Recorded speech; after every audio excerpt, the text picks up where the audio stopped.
Breaking news. এইমাত্র পাওয়া খবর অনুযায়ী দেশের অন্যতম শীর্ষ সন্ত্রাসী এবং কুখ্যাত চাঁদাবাজ সেলিম মির্জা নিজ বাড়িতে নির্মমভাবে খুন হয়েছেন। তার দেহ এতটাই ক্ষতবিক্ষত ছিল যে মিরপুর থানার পুলিশ প্রাথমিকভাবে এটিকে একটি ভয়ঙ্কর প্রতিশোধমূলক হত্যাকাণ্ড বলে ধারণা করছে। পুলিশরা জানিয়েছেন যে এই হত্যা কারেন্ট শক দিয়ে করা হয়েছে। কে বা কারা এই লোমশমূর্খ হত্যাকাণ্ডের সাথে জড়িত তা এখনো রহস্য রয়ে আছে। খুনি এমন ভাবেই খুন করেছে যে তার কোনো ক্লু রেখে যায়নি। পুলিশ ঘটনার তদন্ত শুরু করেছেন এবং এলাকা জুড়ে কড়া নিরাপত্তা জারি করেছেন। শুভ নিচু হয়ে কাচের টুকরো কুড়াতে কুড়াতে টেবিতে চোখ রাখলো। তার ঠোঁটের কোণে এক চিলতে হাসি ফুটে উঠল, যা কেবল সে নিজেই দেখতে পাচ্ছিল। প্রথম ধাপ শেষ রুহি, এটা তো কেবল শুরু। সেলিমকে সরানো হয়েছে, আর কিছু বাকি আছে। তারাও ধীরে ধীরে আমার হাতে ধরা পড়বে। শুভ কাজের লোকের ছদ্মবেশে চৌধুরী বাড়িতে আছে। ফ্লোরে একটা কাচের ফুলদানি পড়ে ভেঙে গিয়েছিল, সেটাই সে পরিষ্কার করছে। এমন সময় ড্রয়িং রুমের বড় দরজাটা সশব্দে খুলে গেল। ঝলমলে সূর্যের আলো ভেদ করে ঘরে প্রবেশ করলো হিনা চৌধুরী। পরনে দামি ব্র্যান্ডের পোশাক, চোখে স্টাইলিশ রোদ চশমা, হাতে একটা ছোট ক্লাচ ব্যাগ। দামি ঘড়িটা তার কবজিতে চিকচিক করছে। হেনা কড়া গলায় রোদ চশমা কপালে তুলে বলে, কি হচ্ছেটা কি শুভ? এই ভাঙা কাচের টুকরোগুলো এখানে কেন? এক্ষুনি পরিষ্কার করো। আর কতক্ষণ লাগবে তোমার? আমি এখনই পরিষ্কার করতেছি ম্যাডাম। হেনা তাচ্ছিল্যের হাসি হেসে বলে, কি বললে? পরিষ্কার করেছো? আমি তো দেখছি তুমি এখনো দাঁড়িয়ে আছো। আমার কি এখন একটা একটা করে এসে দেখতে হবে তোমার কাজ ঠিকমতো হচ্ছে কিনা? তোমার কি চোখ নেই? শুধু শুধু মাথা নাড়ে। সে জানে এই মুহূর্তে বিতর্কে গেলে তার আসল উদ্দেশ্য ব্যাহত হতে পারে। তার মাথায় শুধু একটা নাম ঘুরছে, রুহি। কাচের টুকরোগুলো যেন রুহির ভাঙা স্বপ্নের প্রতীক। সে সব টুকরো কুড়িয়ে ফেলল। মেঝেটা আবারও চকচকে দেখাচ্ছে। বালতিটা হাতে নিয়ে সে নিঃশব্দে ঘর থেকে বেরিয়ে গেল। শুভ ভাঙা কাচের বালতিটা ডাস্টবিনে ফেলে এসেছে। পেছনে ফিরে আসে। হেনা আবারও বলে, জানো, তোমাকে দেখলে আমার মেজাজ খারাপ হয়ে যায়। দেখতে তো ভালোই, হ্যান্ডসামও আছো একটু, কিন্তু বুদ্ধির ছিটে ফোটাও নেই। তোমার মতো একটা বেকুব মানুষ আমার বাড়িতে কাজ করে, এটা ভাবতেই আমার গা ঘিন ঘিন করে ওঠে। তোমার কি নিজেকে আয়নায় দেখতে ইচ্ছে করে না? এমন অগোছালো একটা মানুষকে আমি সহ্য করতে পারি না। শুভ মৃদু হাসে, তবে সেই হাসি হেনার দৃষ্টি এড়িয়ে যায়। আমার কাজগুলো ঠিকঠাকই থাকে ম্যাডাম, শুধু আপনার চোখে পড়ে না। ঠিকঠাক থাকে? তুমি কি আমার সাথে তর্ক করছো? শোনো শুভ, আমার ধৈর্যের পরীক্ষা করো না। যা বলছি সেটাই করবে। আর কথা বলার সময় আমার চোখে চোখ রেখে কথা বলবে না। তুমি কি ভুলে গেছো তুমি কে? তুমি একটা সামান্য চাকর। তোমার স্থান কোথায় সেটা মনে রাখবে। শুভ মাথা নিচু করে। হেনা তার দিকে শেষবারের মতো বিরক্তির দৃষ্টি হেনে ঘুরে দাঁড়ায়। যাকগে, আমার গাড়ি রেডি রেখো, আমি এক্ষুনি বের হব। ধানমন্ডিতে আমার একটা গুরুত্বপূর্ণ মিটিং আছে, তাড়াতাড়ি করো। আমি 1 মিনিটও দেরি করতে চাই না। আর হ্যাঁ, আজই গাড়িতে বসে কোনো রেডিও বা গান চালাবে না, আমার মাথা ব্যথা করছে। শুভ ধীর পায়ে গাড়ির চাবি হাতে নিয়ে বলে, যেমন আদেশ ম্যাডাম। হেনা স্বগত। শুভর চলে যাওয়া দেখে বলে, আজকালকার চাকরগুলো কেমন স্মার্ট হয়ে গেছে, কিন্তু কাজের বেলা ঢিলা। বাবাও যেন কেন এমন একটা মানুষকে রাখেন।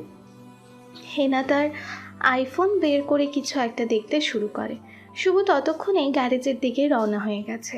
তার মুখে ফিরে আসে সেই চেনা হাসি, যা হেনার চোখ এড়িয়ে যায়। শুভ জানে এই সাধারণ দৃশ্যপট আসলে তার এক বৃহৎ পরিকল্পনার অংশ। চাবি নিয়ে চৌধুরী ভিলার সুসজ্জিত গেটের সামনে দাঁড়িয়ে সে একবার চারপাশে তাকিয়ে নেয়। গুলশানের এই শান্ত এলাকাটা যেন তার ভেতরের প্রতিশোধের আগুনের বিপরীতে এক নিদারুণ নীরবতা। শুভ পকেট থেকে পুরনো ভাঙা মডেলের নোকিয়া ফোনটা বের করে। ফোনের স্ক্রিন থেকে একটা পুরনো মেসেজ ভেসে ওঠে।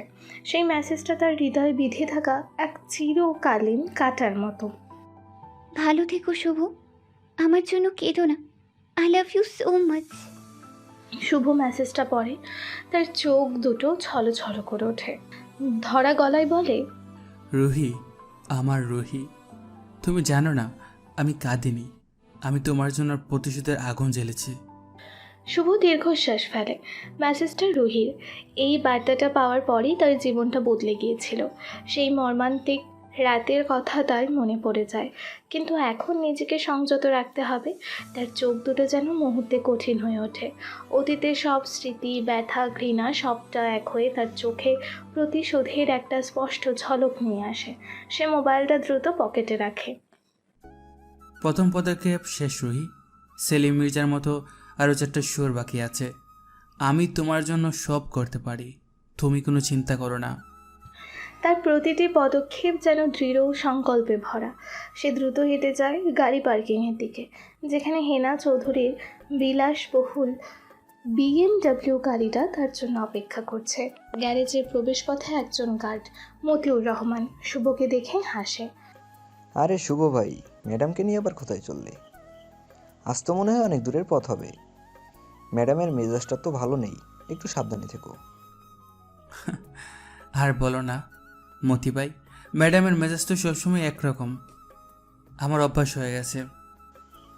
তা ঠিক বলেছ। যাকগে, সাবধানে গাড়ি চালিও। আর দুপুরের খাওয়ার জন্য একটা ভালো রেস্টুরেন্ট খুঁজে নিও। ম্যাডামের মন মেজাজ ভালো থাকলে হয়তো তোমার কপালে ভালো কিছু জুটবে। শুভ গাড়ির দরজা খুলতে খুলতে বলে, ইনশাল্লাহ মতি ভাই, দেখা যাক। মতিউরের কথাগুলো শুভর কানে পৌঁছালেও তার মন তখনও রুহির মেসেজ আর তার প্রতিশোধের পরিকল্পনাতেই ডুবে আছে। সে গাড়ির ড্রাইভিং সিটে বসে। তার লক্ষ্য পরিষ্কার, হেনা চৌধুরীর বাড়ির ভেতর সব গোপন তথ্য বের করা এবং তার বাবার জঘন্য কার্যকলাপের মুখোশ উন্মোচন করা। এই গাড়িটা চালানো তার কাছে কেবল একটা চাকরের কাজ নয়, এটা তার প্রতিশোধের যাত্রার একটা গুরুত্বপূর্ণ ধাপ। সে স্টার্ট দেয়। হেনা এসে বলে, শোনো, গান বন্ধ রাখতে বলেছিলাম, মনে আছে তো? জি ম্যাডাম, একদম মনে আছে। আর রাস্তার জন্য বক বক না করো। আচ্ছা ম্যাডাম। শুভ বিলাসবহুল BMW গাড়িটা চালাচ্ছে। গুলশানের ফাঁকা রাস্তা ধরে গাড়ি মসৃণ গতিতে এগিয়ে চলেছে।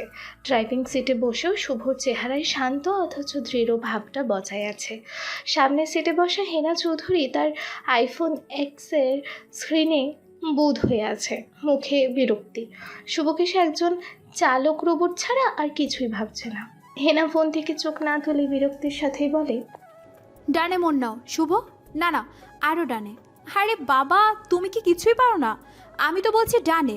তোমার কি শোনার ক্ষমতা নেই নাকি? তোমার মতো আনাড়ি ড্রাইভার আমি জীবনে দেখিনি। শুভ শান্ত গলায় স্টিয়ারিং ঘুরিয়ে ডানে মোড় নিতে নিতে বলে, ম্যাডাম এখানে সিগন্যাল আছে, ডানে মোড় নিলে ট্রাফিক জ্যামে পড়ে যাব। Traffic jam? উফ শুভ, তোমার এত অজুহাত কেন? আমি কি তোমাকে জ্যামের কথা জিজ্ঞাসা করেছি?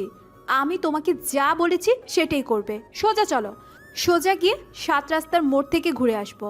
আর কথা বলবে না, আমার মাথা ধরেছে। শুভ কোনো কথা না বলে শান্তভাবে গাড়ি চালাচ্ছে, চোখ রিয়ার ভিউ মিররে স্থির। তার মনে অন্য কোনো চিন্তা ঘুরছে। সে হেনার প্রতিটি চাল চলন ও অস্থির ব্যক্তিত্ব লক্ষ্য করছে।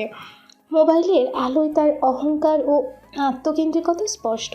শুভ বুঝতে পারে হেনার ভেতরে হয়তো কিছুটা সরলতাও আছে, যা তাকে ভিন্ন পরিকল্পনার বীজ বোনার জন্য উৎসাহিত করছে। হেনা দীর্ঘশ্বাস ফেলেই বলে, তুমি কি সত্যি কিছু বোঝো না শুভ? তোমার বাবা মা কি তোমাকে কোনো দিন কিছু শেখায়নি? এমন বোকা বোকা কাজ করো কেন? আমার তো মাঝে মাঝে মনে হয় তুমি ইচ্ছে করে এমন করো যাতে আমি রেগে যাই। আমার বাবা মা আমাকে শেখানোর মতো বেশি সময় পায়নি ম্যাডাম, আর আমি নিজের কাজগুলো মনোযোগ দিয়ে করি। ও তাই? তাহলে তোমার মনোযোগের সমস্যা আছে। যাকগে, তোমার ব্যক্তিগত কাহিনী শোনার সময় আমার নেই। ধানমন্ডি লেকের পাশ দিয়ে ঘুরিয়ে নিও, আমার একটু ফ্রেশ লাগা দরকার। আর হ্যাঁ, গাড়ির এসিটা কমিয়ে দাও, আমার ঠান্ডা লাগছে। শুভ এসির ফ্যান কমিয়ে দেয়। সে হেনার কথা মনোযোগ দিয়ে শোনে, কিন্তু তার মন আসলে হেনার বাবার সম্পর্কে তথ্য সংগ্রহের দিকে। সে গাড়ির ড্যাশবোর্ডে থাকা লুকোনো ক্যামেরাটি পরীক্ষা করে নেয়। এই গাড়িটি তার জন্য কেবল একটি পরিবহনের মাধ্যম নয়, এটি তার গুপ্তচর বৃত্তির কেন্দ্রবিন্দু। আর শোনো, আমার মিটিংটা খুব জরুরি, এখানে কোনো ভুল যেন না হয়। তুমি আমাকে ঠিক সময় পৌঁছাবে, বুঝলে? আমি চেষ্টা করবো ম্যাডাম। চেষ্টা? তোমার চেষ্টা করলে হবে না, তোমাকে সফল হতে হবে। আচ্ছা, তোমার কোনো স্বপ্ন নেই শুভ? সব সময় এই চাকরির কাজটা করবে নাকি? তোমার মতো হ্যান্ডসাম ছেলে তো কত কিছু করতে পারে। শুভ রিয়ার ভিউ মিররে হেনার দিকে তাকিয়ে বলে, আমার স্বপ্ন আছে ম্যাডাম, আর সেই স্বপ্ন পূরণ করার জন্যই আমি এখানে এসেছি। হেনা ভ্রুকুচকে শুভর দিকে তাকায়। তার কথায় একটা গভীর অর্থ খুঁজে পায় না। সে ভাবে শুভ হয়তো তার কোনো বড় চাকরি পাওয়ার স্বপ্নের কথা বলছে। কি স্বপ্ন? বড় কোনো কোম্পানি ড্রাইভার হওয়ার স্বপ্ন? এর থেকেও বড় ম্যাডাম, অনেক বড়। সবে একটা ধাপ পার করেছি, আস্তে আস্তে পরের ধাপগুলো পার করতে পারলেই আমার স্বপ্ন পূরণ হবে। ও আচ্ছা, ভালো, চালিয়ে যাও। দোয়া করি খুব শীঘ্রই তোমার স্বপ্ন পূরণ হোক। শুভ আর কিছু বলে না। হেনা তার কথায় তেমন মনোযোগ দেয় না, আবারও ফোনে ডুব দেয়। কিন্তু শুভর মুখে একটা রহস্যময় হাসি ফুটে ওঠে। সে জানে এই যাত্রাটা শুধুই একটি গন্তব্যে পৌঁছানো নয়, বরং তার প্রতিশোধের যাত্রার আর একটা ধাপ। গাড়িটা ধানমন্ডির দিকে দ্রুত এগিয়ে চলে, আর শুভর মনে ঘুরপাক খায় তার চূড়ান্ত পরিকল্পনার বিস্তারিত চিত্র। হেনার ফোনে একটা মেসেজ আসার পর বলে উঠল, শুভ, গাড়ি বসুন্ধরা সিটি শপিং মলের দিকে ঘোরাও। কেন ম্যাডাম? আপনি একটু আগে কইলেন ধানমন্ডি লেকের পাশ দিয়ে যাইতে, এখন আবার বসুন্ধরা সিটি শপিং মলে কেন? সেটা তোমাকে বলতে হবে কেন? তুমি এত প্রশ্ন করছো কেন? ওখানে আমার বান্ধবীরা অপেক্ষা করছে, বেশি কথা না বলে চলো তো। ঠিক আছে ম্যাডাম। দুপুরের পর বসুন্ধরা সিটি শপিং মলের ভেতরে জমজমাট ভিড়। ব্র্যান্ডেড পোশাকের দোকানে হেনা আর তার দুই বান্ধবী রাইসা ও সাবিহার সঙ্গে শপিং করছে। তাদের উচ্চস্বরের হাসি চারপাশে ছড়িয়ে পড়ছে। বাইরে পার্কিং লটে শুভ গাড়ির পাশে দাঁড়িয়ে আছে সেই মলিন পোশাকে। এসির ঠান্ডা বাতাসের বিপরীতে বাইরের গরমে তার কপাল ঘামছে। সে দোকানের কাছের জানালা দিয়ে লুকিয়ে হেনার দিকে তাকাচ্ছিল। হেনা নতুন জুতো হাতে বান্ধবীদের সাথে হাসার সময় হঠাৎ শুভর দিকে তাকায়। তাদের চোখাচোখি হয়। হেনা সামান্য বিরক্ত হয়ে রাইসাকে উদ্দেশ্য করে বলে, দেখ চাকরটা কেমন তাকিয়ে আছে। ইস, এত বিরক্তকর। মনে হয় সারা জীবন ওর কোনো কাজ নেই, সারাক্ষণ শুধু দাঁড়িয়ে দাঁড়িয়ে মানুষকে দেখে। আমার তো গা চলে যায় এমন মানুষকে দেখলে। রাইসা হেনা ও শুভর দিকে তাকিয়ে বলে, আরে তোর, ও তো চাকরি, চাকরের মতোই তো তাকাবে। তুই তো ভাবছিস কেন? আমাদের শপিংটা দেখি চ। সাবিহা হেসে বলে, হ্যাঁ রে হেনা, ও তো তোর চাকর, তুই বকা দিলে তো আর কিছু বলবে না, বকা দিয়ে তাড়িয়ে দে। তোর বাবা ভাল লাগে না। বাবা ওকে কেন রাখে কে জানে। এইবার বাবা আসুক, আমি বলবো ওকে তাড়িয়ে দিতে। শুভ দ্রুত চোখ সরিয়ে নেয়, যেন সে তাদের কথা শুনতে পায়নি। সে নিজেকে সামলে নেয়, কিন্তু তার মনে একটা নতুন ভাবনা দানা বাঁধছে। হ্যাঁ না, বাইরে থেকে যতটা অহংকারে দেখাচ্ছে ততটা কঠিন নয়। তার অহংকারটাই আমার দুর্বলতা, ঢাকার একটা ডাল। হ্যানার ভিতরে একটা সরলতা লুকিয়ে আছে, যে তার উপর প্রভাব ফেলছে। তাকে সামলানো যাবে। শুভ আবারও আর চোখে হেনার দিকে তাকায়। হেনা তখন এক নতুন ড্রেস হাতে নিয়ে হাসছে, তার মুখে এক ঝলক নির্ভেজাল হাসি। সে নিজেকে মনে করিয়ে দেয় তার আসল উদ্দেশ্য। রাইসা হেনার হাত ধরে বলে, চল এবার পাশের দোকানে যাই, ওখানে আরও ভালো কালেকশন এসেছে।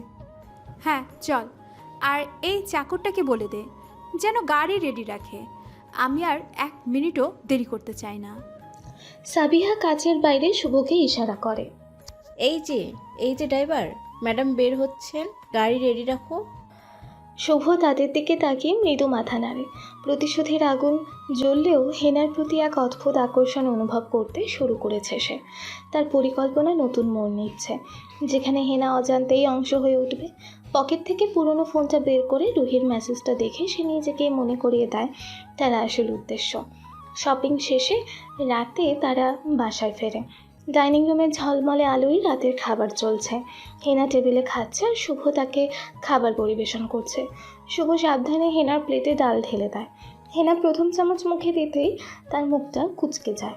ডালের বাটি প্রায় ছুঁড়ে ফেলার ভঙ্গিতে হেনা বলে, ও কেমন ডাল বানিয়েছে, এত লবণ। তোমার জিভে কোনো স্বাদ নেই নাকি?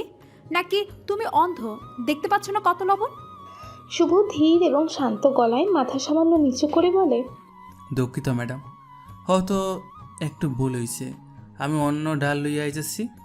হেনা বিরক্ত হয়ে হাত নাড়ে। ভুল, তোমার তো সব সময় ভুল হয়। জীবনে কোনো দিন একটা কাজও ঠিক মতো করতে পারো না। এই দেখো, আমার মেজাজ খারাপ হয়ে গেল, আমি খাবো না। শুভ প্লেট থেকে ডালের বাটিটা সরিয়ে নেয়। সে কোনো কথা না বলে দাঁড়িয়ে থাকে। তার চোখে কোনো রাগ বা বিরক্তি নেই, কেবল একটা শান্ত অভিব্যক্তি। হেনা তার দিকে কিছুক্ষণ তাকিয়ে থাকে, যেন শুভর এই নিষ্পৃহতা তাকে আরও বিরক্ত করছে। কিন্তু হঠাৎ করেই তার মুখের বিরক্তি মিলিয়ে যায় এবং সে মৃদু হেসে ফেলে। আরে বাবা, মজা করছিলাম। তুমি তো দেখি একদম রেগে যাও না। কি অদ্ভুত মানুষ তুমি, এত শান্ত কি করে থাকো? ডালটা ভালোই হয়েছে, লবণ একটু বেশি হলো, খাওয়া যাবে। তুমি তো দেখি রেগে গিয়েও কিছু বলো না। তোমার কি কোনো অনুভূতি নেই, নাকি তুমি রোবট? আমার অনুমতির দাম এখানে বেশি না ম্যাডাম, তাই এইগুলা লুকিয়ে রাখি। কি বললে? মূল্য নেই মানে? তুমি তো দেখি বেশ চালাকও হয়ে গেছো। যাকগে, বসো এখানে, আমার সামনে বসো, আজ গল্প করব। তুমি তো সারাদিন আমার ড্রাইভিং করো, কত কিছু দেখো। কি দেখলে আজ? আমি বইতাম। হ্যাঁ হ্যাঁ, বসো। আমার একা খেতে ভালো লাগে না। আর তুমি তো আজ সারাদিন আমার পিছু পিছু ছায়ার মতো ছিলে। বলো, কি দেখলে?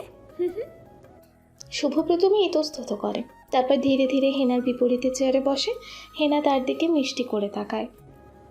তাহলে বলো, আজ বসুন্ধরা সিটিতে কি দেখলে? আমার কোন ড্রেসটা ভাল লাগছিল? শুভ সরাসরি হেনার চোখে চোখ রেখে বলে, আপনার সব ড্রেসই ভালো লাগে ম্যাডাম, তবে আপনি যখন হাসেন তখন আপনাদের সব থেকে বেশি সুন্দর লাগে। হেনা শুভর কথা শুনে চমকে ওঠে। তার মুখে একটা মৃদু লজ্জা ফুটে ওঠে। সে শুভর এমন কথা আশা করেনি। তার চোখে শুভর প্রতি একটা অন্যরকম অনুভূতি তৈরি হতে শুরু করে। হেনা অন্যদিকে তাকিয়ে মুখে হাসি নিয়ে বলে, তুমি তো দেখে বেশ রোমান্টিক কথা বলতে পারো। তোমার এই রূপটা আগে তো দেখিনি। তোমার তো একটা গার্লফ্রেন্ড থাকার কথা। শুভ হাসি চেপে তার চোখে একটা বিষাদের ছায়া নেমে আসে। জি ম্যাডাম, কিন্তু হ্যাঁ এখন নাই। হেনা কথাটা শুনে চুপ হয়ে যায়। ও, আমি দুঃখিত, আমি জানতাম না। আমি দুঃখিত, আমি আর কিছু বলবো না। এক মুহূর্তের জন্য নীরবতা নেমে আসে। হেনা শুভর দিকে সহানুভূতির চোখে তাকায়। এই প্রথম হেনা শুভর প্রতি শুধুমাত্র একজন চাকর হিসেবে নয়, একজন মানুষ হিসেবেও আগ্রহ অনুভব করতে শুরু করে। রাত অনেক গভীর। চৌধুরী ভিলার এক কোণে শুভর ছোট অন্ধকার ঘর। ঘরের আসবাবপত্র বলতে একটা ভাঙা খাট, একটা ছোট টেবিল আর একটা প্লাস্টিকের চেয়ার। শুভ খাটের এক কোণে বসে আছে। তার হাতে সেই পুরনো নোকিয়া ফোন। ফোনের অল্প আলোতে তার মুখটা দেখা যাচ্ছে, যা বিষণ্ণতায় ঢাকা। সে মোবাইলের স্ক্রিনে রুহির পুরনো মেসেজটা বারবার পড়ছে। ভালো থেকো শুভ, আমার জন্য কেঁদো না। I love you so much.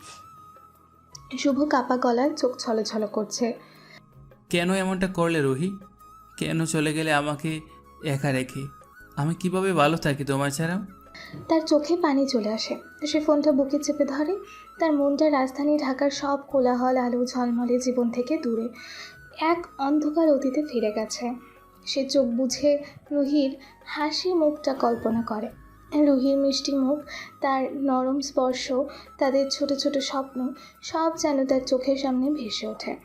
প্রতিটি স্মৃতি তার বুকে ছুরির মতো বিচ্ছে। রুহির প্রতি ঘটে যাওয়া অন্যায় তার প্রতিশোধের কারণটা আরও পরিষ্কার করে দেয়। তাদেরকে আমি ছাড়ব না রুহি। যারা আমার আর তোমার স্বপ্ন ভেঙেছে, তোমাকে আমার থেকে আলাদা করেছে, তাদের কাউকেই ছাড়ব না আমি। সে উঠে দাঁড়ায়। ঘরের ছোট জানালা দিয়ে বাইরের অন্ধকার ঢাকার আকাশ দেখা যায়। আকাশে কোনো চাঁদ নেই, যেন শুভর মনের মতোই অন্ধকার। তার মনে রুহির সাথে ঘটে যাওয়া সেই ভয়ঙ্কর রাতের দৃশ্যগুলো ভেসে ওঠে। তাদের শেষ না করা পর্যন্ত আমি শান্তি পাবো না রুহি। আমি তোমার কাছে কথা দিচ্ছি, আমি তাদের এক একজনকে শেষ করে দেব। সে আলমারি থেকে একটি ছোট ডায়েরি বের করে, যেখানে কিছু নামের পাশে টিক চিহ্ন দেওয়া। প্রথম নামের পাশে ইতিমধ্যে টিক চিহ্ন পড়েছে। দ্বিতীয় নামটি রহমান সাহেব, যার পাশে এখনও খালি। শুভ সেই নামের দিকে তাকিয়ে থাকে, চোখে এক শীতল ভয়ঙ্কর দৃঢ়তা। ডায়েরিটা বন্ধ করে সে মনে মনে প্রতিজ্ঞা করে রুহির জন্য সে সবটা করবে। রাত শেষ হয়ে ভোরের আলো ফুটেছে। চৌধুরী ভিলার প্রশস্ত বারান্দা। হেনা কফির কাপ হাতে দাঁড়িয়ে। ঘুমের ওষুধে তার মনে শান্তি আসেনি। বাগানে চোখ পড়তে এসে শুভকে দেখতে পায়। শুভর চাল চলন, নীরবতা, তার গভীরতা হেনার মনে কৌতূহল জাগায়।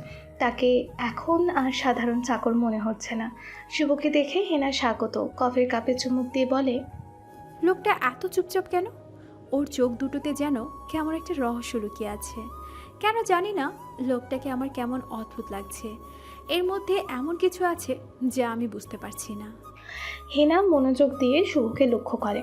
শুভ বাগানের গাছগুলোকে যেন গভীর মনোযোগ দিয়ে দেখছে। মাঝে মাঝে নিচু হয়ে মাটি ছুঁয়ে দেখছে।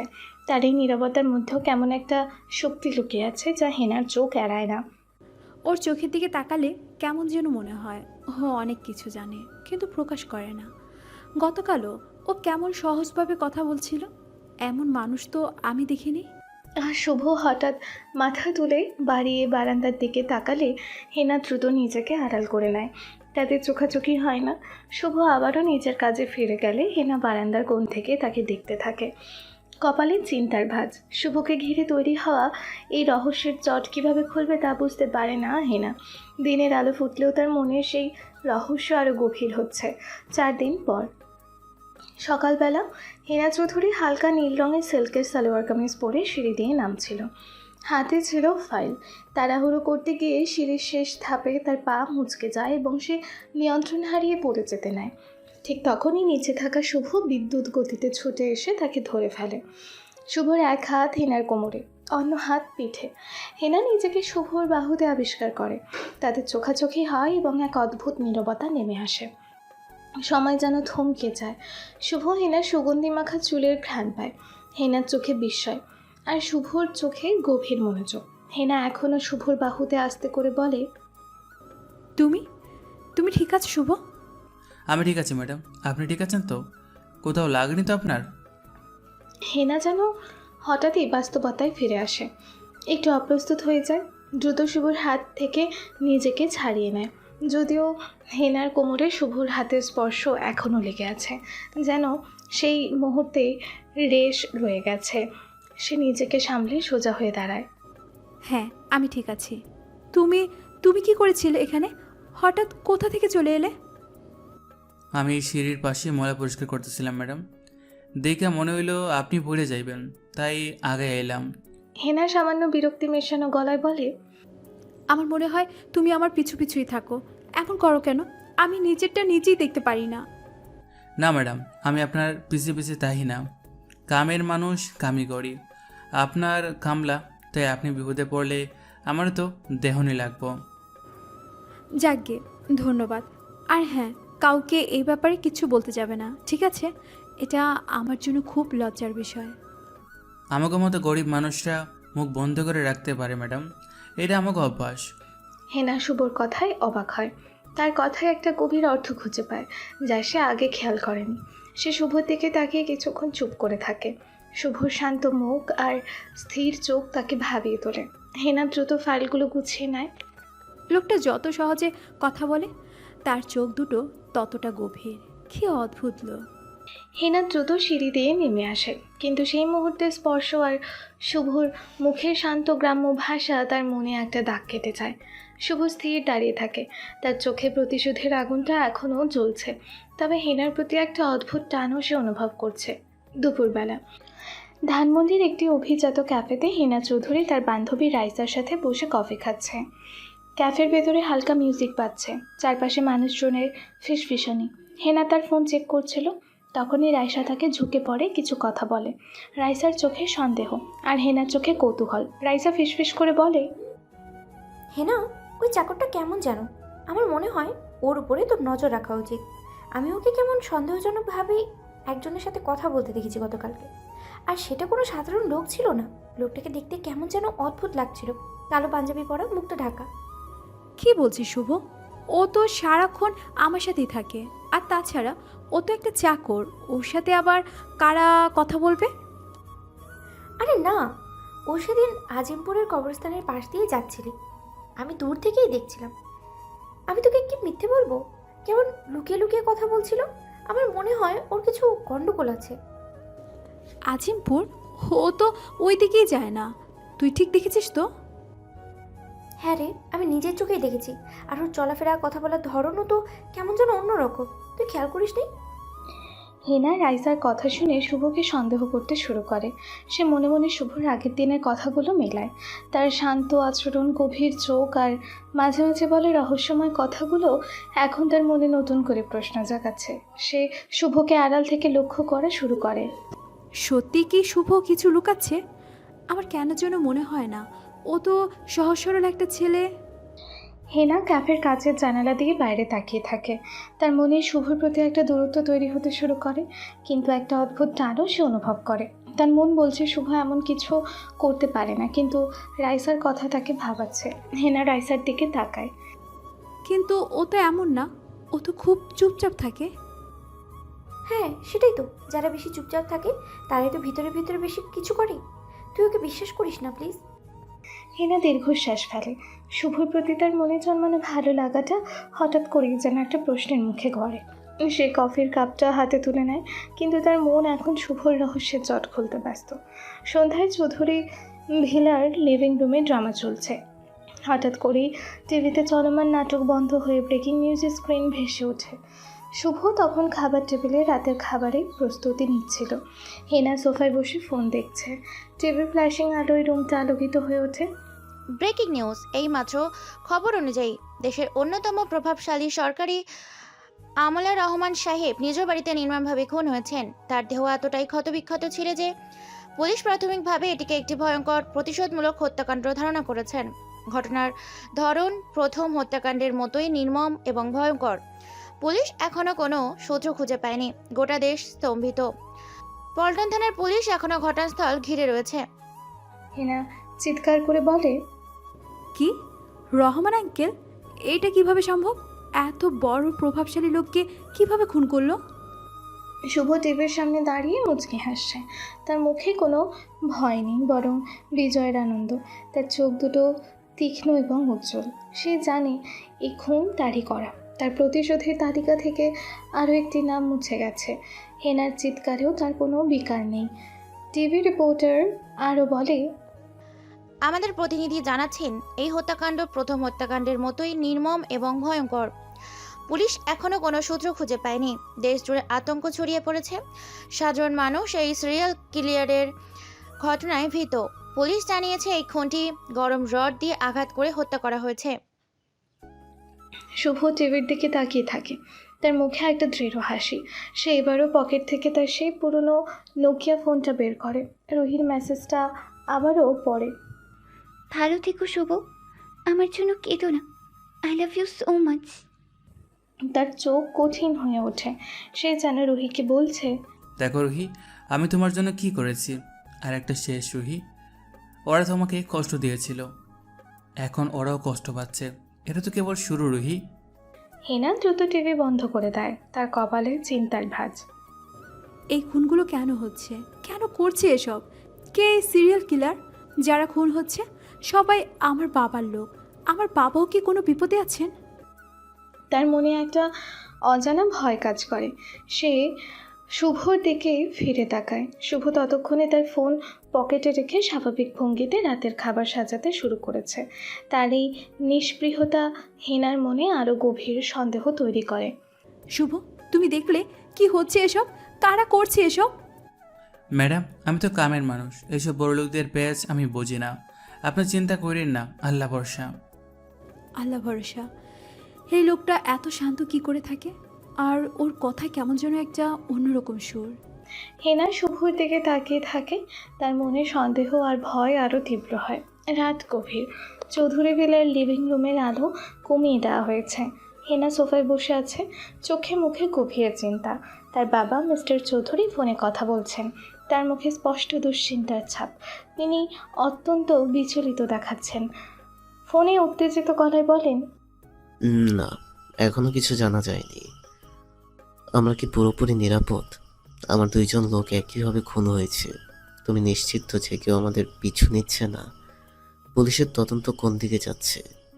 আমি কোনো ঝুঁকি নিতে চাই না।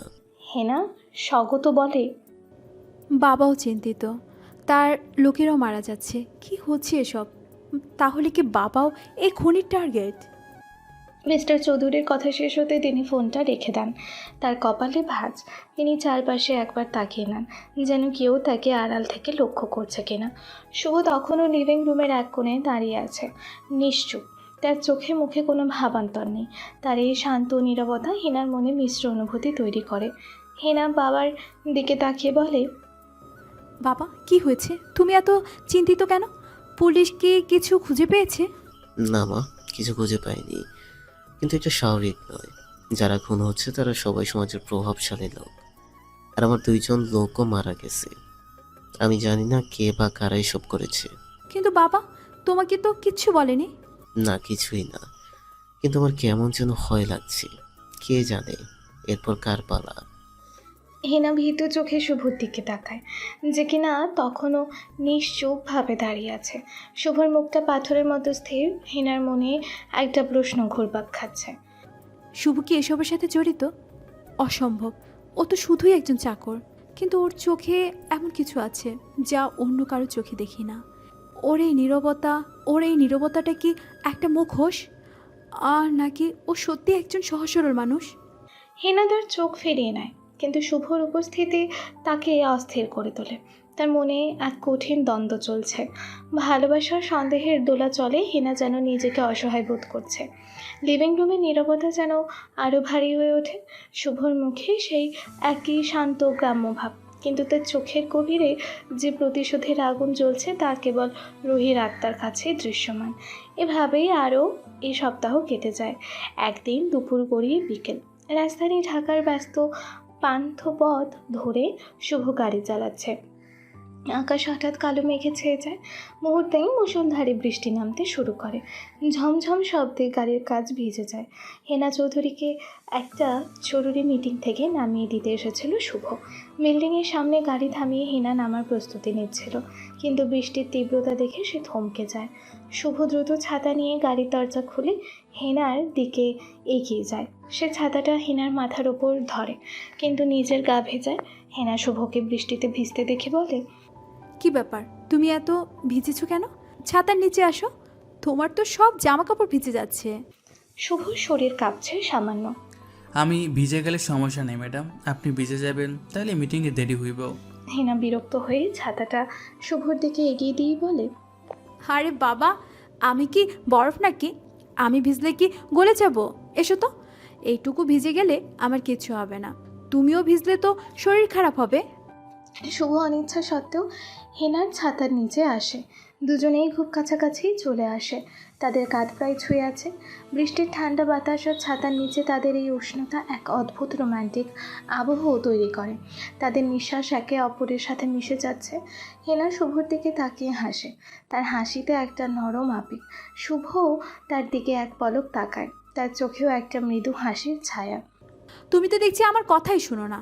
আমি যখন বলি ছাতার নিচে আসো, তখন তুমি কেন আসো না? ম্যাডাম, আমি তো আপনার কামের মানুষ, আপনার ভালো দেখতে আইছি। আমি ভিজে গেলে কি আর হইব, কিন্তু আপনি ভিজলে খারাপ লাগবে। তুমি কেন এত চিন্তা করো আমার জন্য? তোমার তো এত চিন্তা করার কথা না, তুমি তো শুধু আমার ড্রাইভার। শুভ হেনার চোখের দিকে সরাসরি তাকায়। তার চোখে একটা গভীর আবেগ। ড্রাইভার হইলে কি মানুষ না? মানুষ হইলে কি চিন্তা করবার পারে না? হেনা শুভর কথায় কিছুক্ষণ চুপ করে থাকে। তার চোখে একটা অন্যরকম চমক।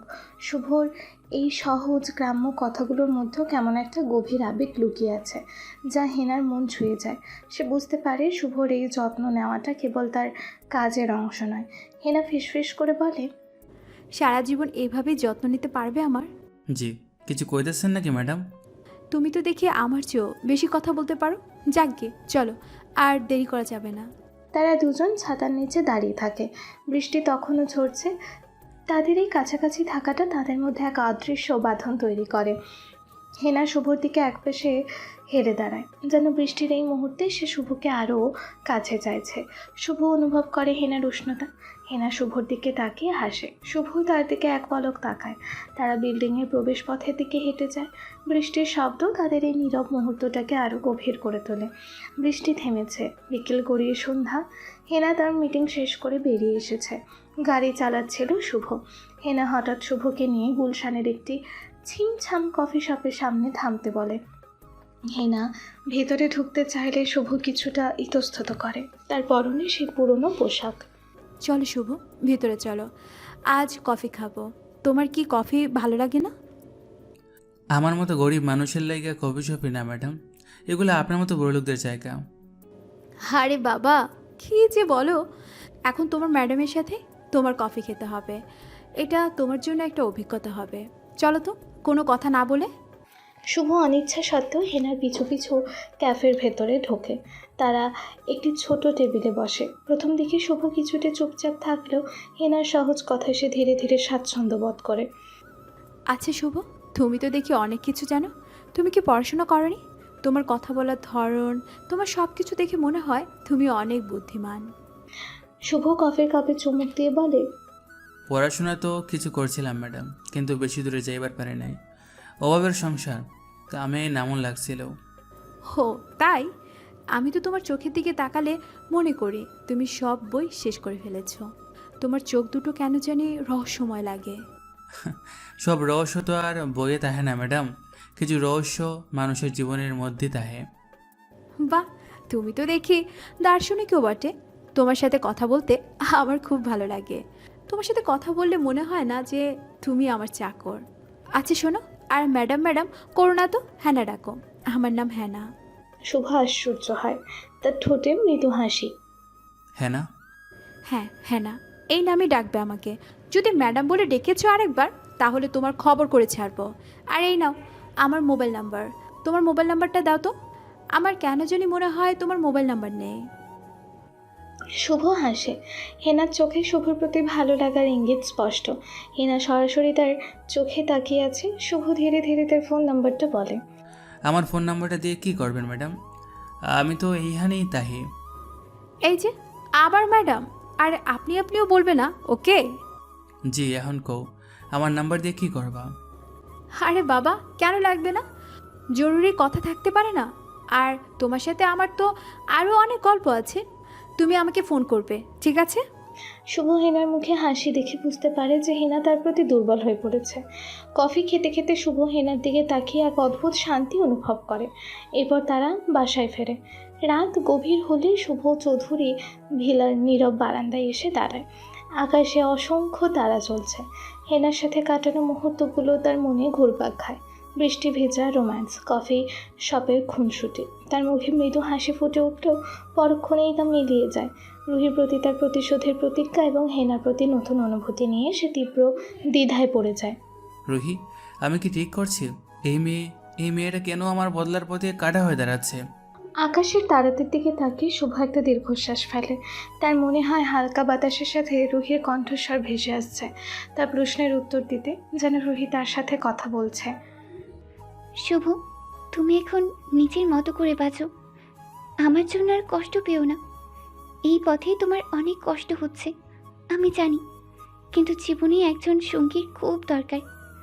আমি নাই তো কি হয়েছে? কিন্তু আমি কিভাবে তোমায় ভুলে যাব রুহি? তোমার বদলা তো বাকি আছে। বদলা নেওয়া শেষ হলে কি শান্তি পাবে তুমি? আমি চাই তুমি সুখে থাকো। হেনা যদি তোমার সত্যিকারের ভালোবাসা হয়, তাহলে তাকে নিজের করে নিও। হেনা তো কোনো দোষ করেনি। তুমি সুখে থাকলে আমিও অনেক খুশি হব। রুহির কথা মনে পড়তেই শুভর চোখে পানি চলে আসে। আকাশের দিকে তাকিয়ে তার মনে ঝড় বইতে থাকে। একদিকে রুহির প্রতি ভালোবাসা ও প্রতিশোধের অঙ্গীকার, অন্যদিকে হেনার প্রতি নতুন আকর্ষণ। তার মন যেন দুই ভাগ হয়ে গেছে। সে প্রতিশোধের পথে চলবে নাকি হেনার ভালোবাসাকে গ্রহণ করে নতুন জীবন শুরু করবে? এই তীব্র দ্বন্দ্ব তাকে যন্ত্রণা দেয়। আমি কি করব রুহি? আমার মন তো দুই দিকে টানতেছে, এত ঠিক না। বারান্দার ঠান্ডা বাতাসেও শুভর মনের আগুন নেভে না। সে জানে এই কঠিন সিদ্ধান্ত তার জীবনকে নতুন দিকে মোড় দেবে। তার চোখ থেকে এক ফোঁটা অশ্রু গড়িয়ে পড়ে। পরের দিন সকালে শুভ ড্রয়িং রুম পরিষ্কার করছিল। ঠিক তখনই হেনা চৌধুরীর হাতে একটি শপিং ব্যাগ নিয়ে ঘরে ঢোকে। তার মুখে উজ্জ্বল হাসি ও চোখে বিশেষ ঝলক। সে সরাসরি শুভর দিকে এগিয়ে গিয়ে ব্যাগ থেকে নতুন একটি টি-শার্ট বের করে তার দিকে এগিয়ে দেয়। এই নাও, এটা তোমার জন্য। পুরনো নোংরা জামা পরে থাকতে আমার ভালো লাগে না। তোমাকে ভালো কিছু পরতে দেখলে আমার ভালো লাগে। শুভ আশ্চর্য হয়ে টি-শার্টটি হাতে নেয়। এটা আমার লাগিয়া? কিন্তু কেন? করেই হেনা শুভর কোমর ধরে কাছে টেনে নেয়, চোখে ভালোবাসার ইশারা। আরে বাবা, কেন মানে? কারণ তুমি ভালো মানুষ তাই। আর তুমি অনেক হ্যান্ডসাম, তোমাকে ভালো পোশাকই মানায়।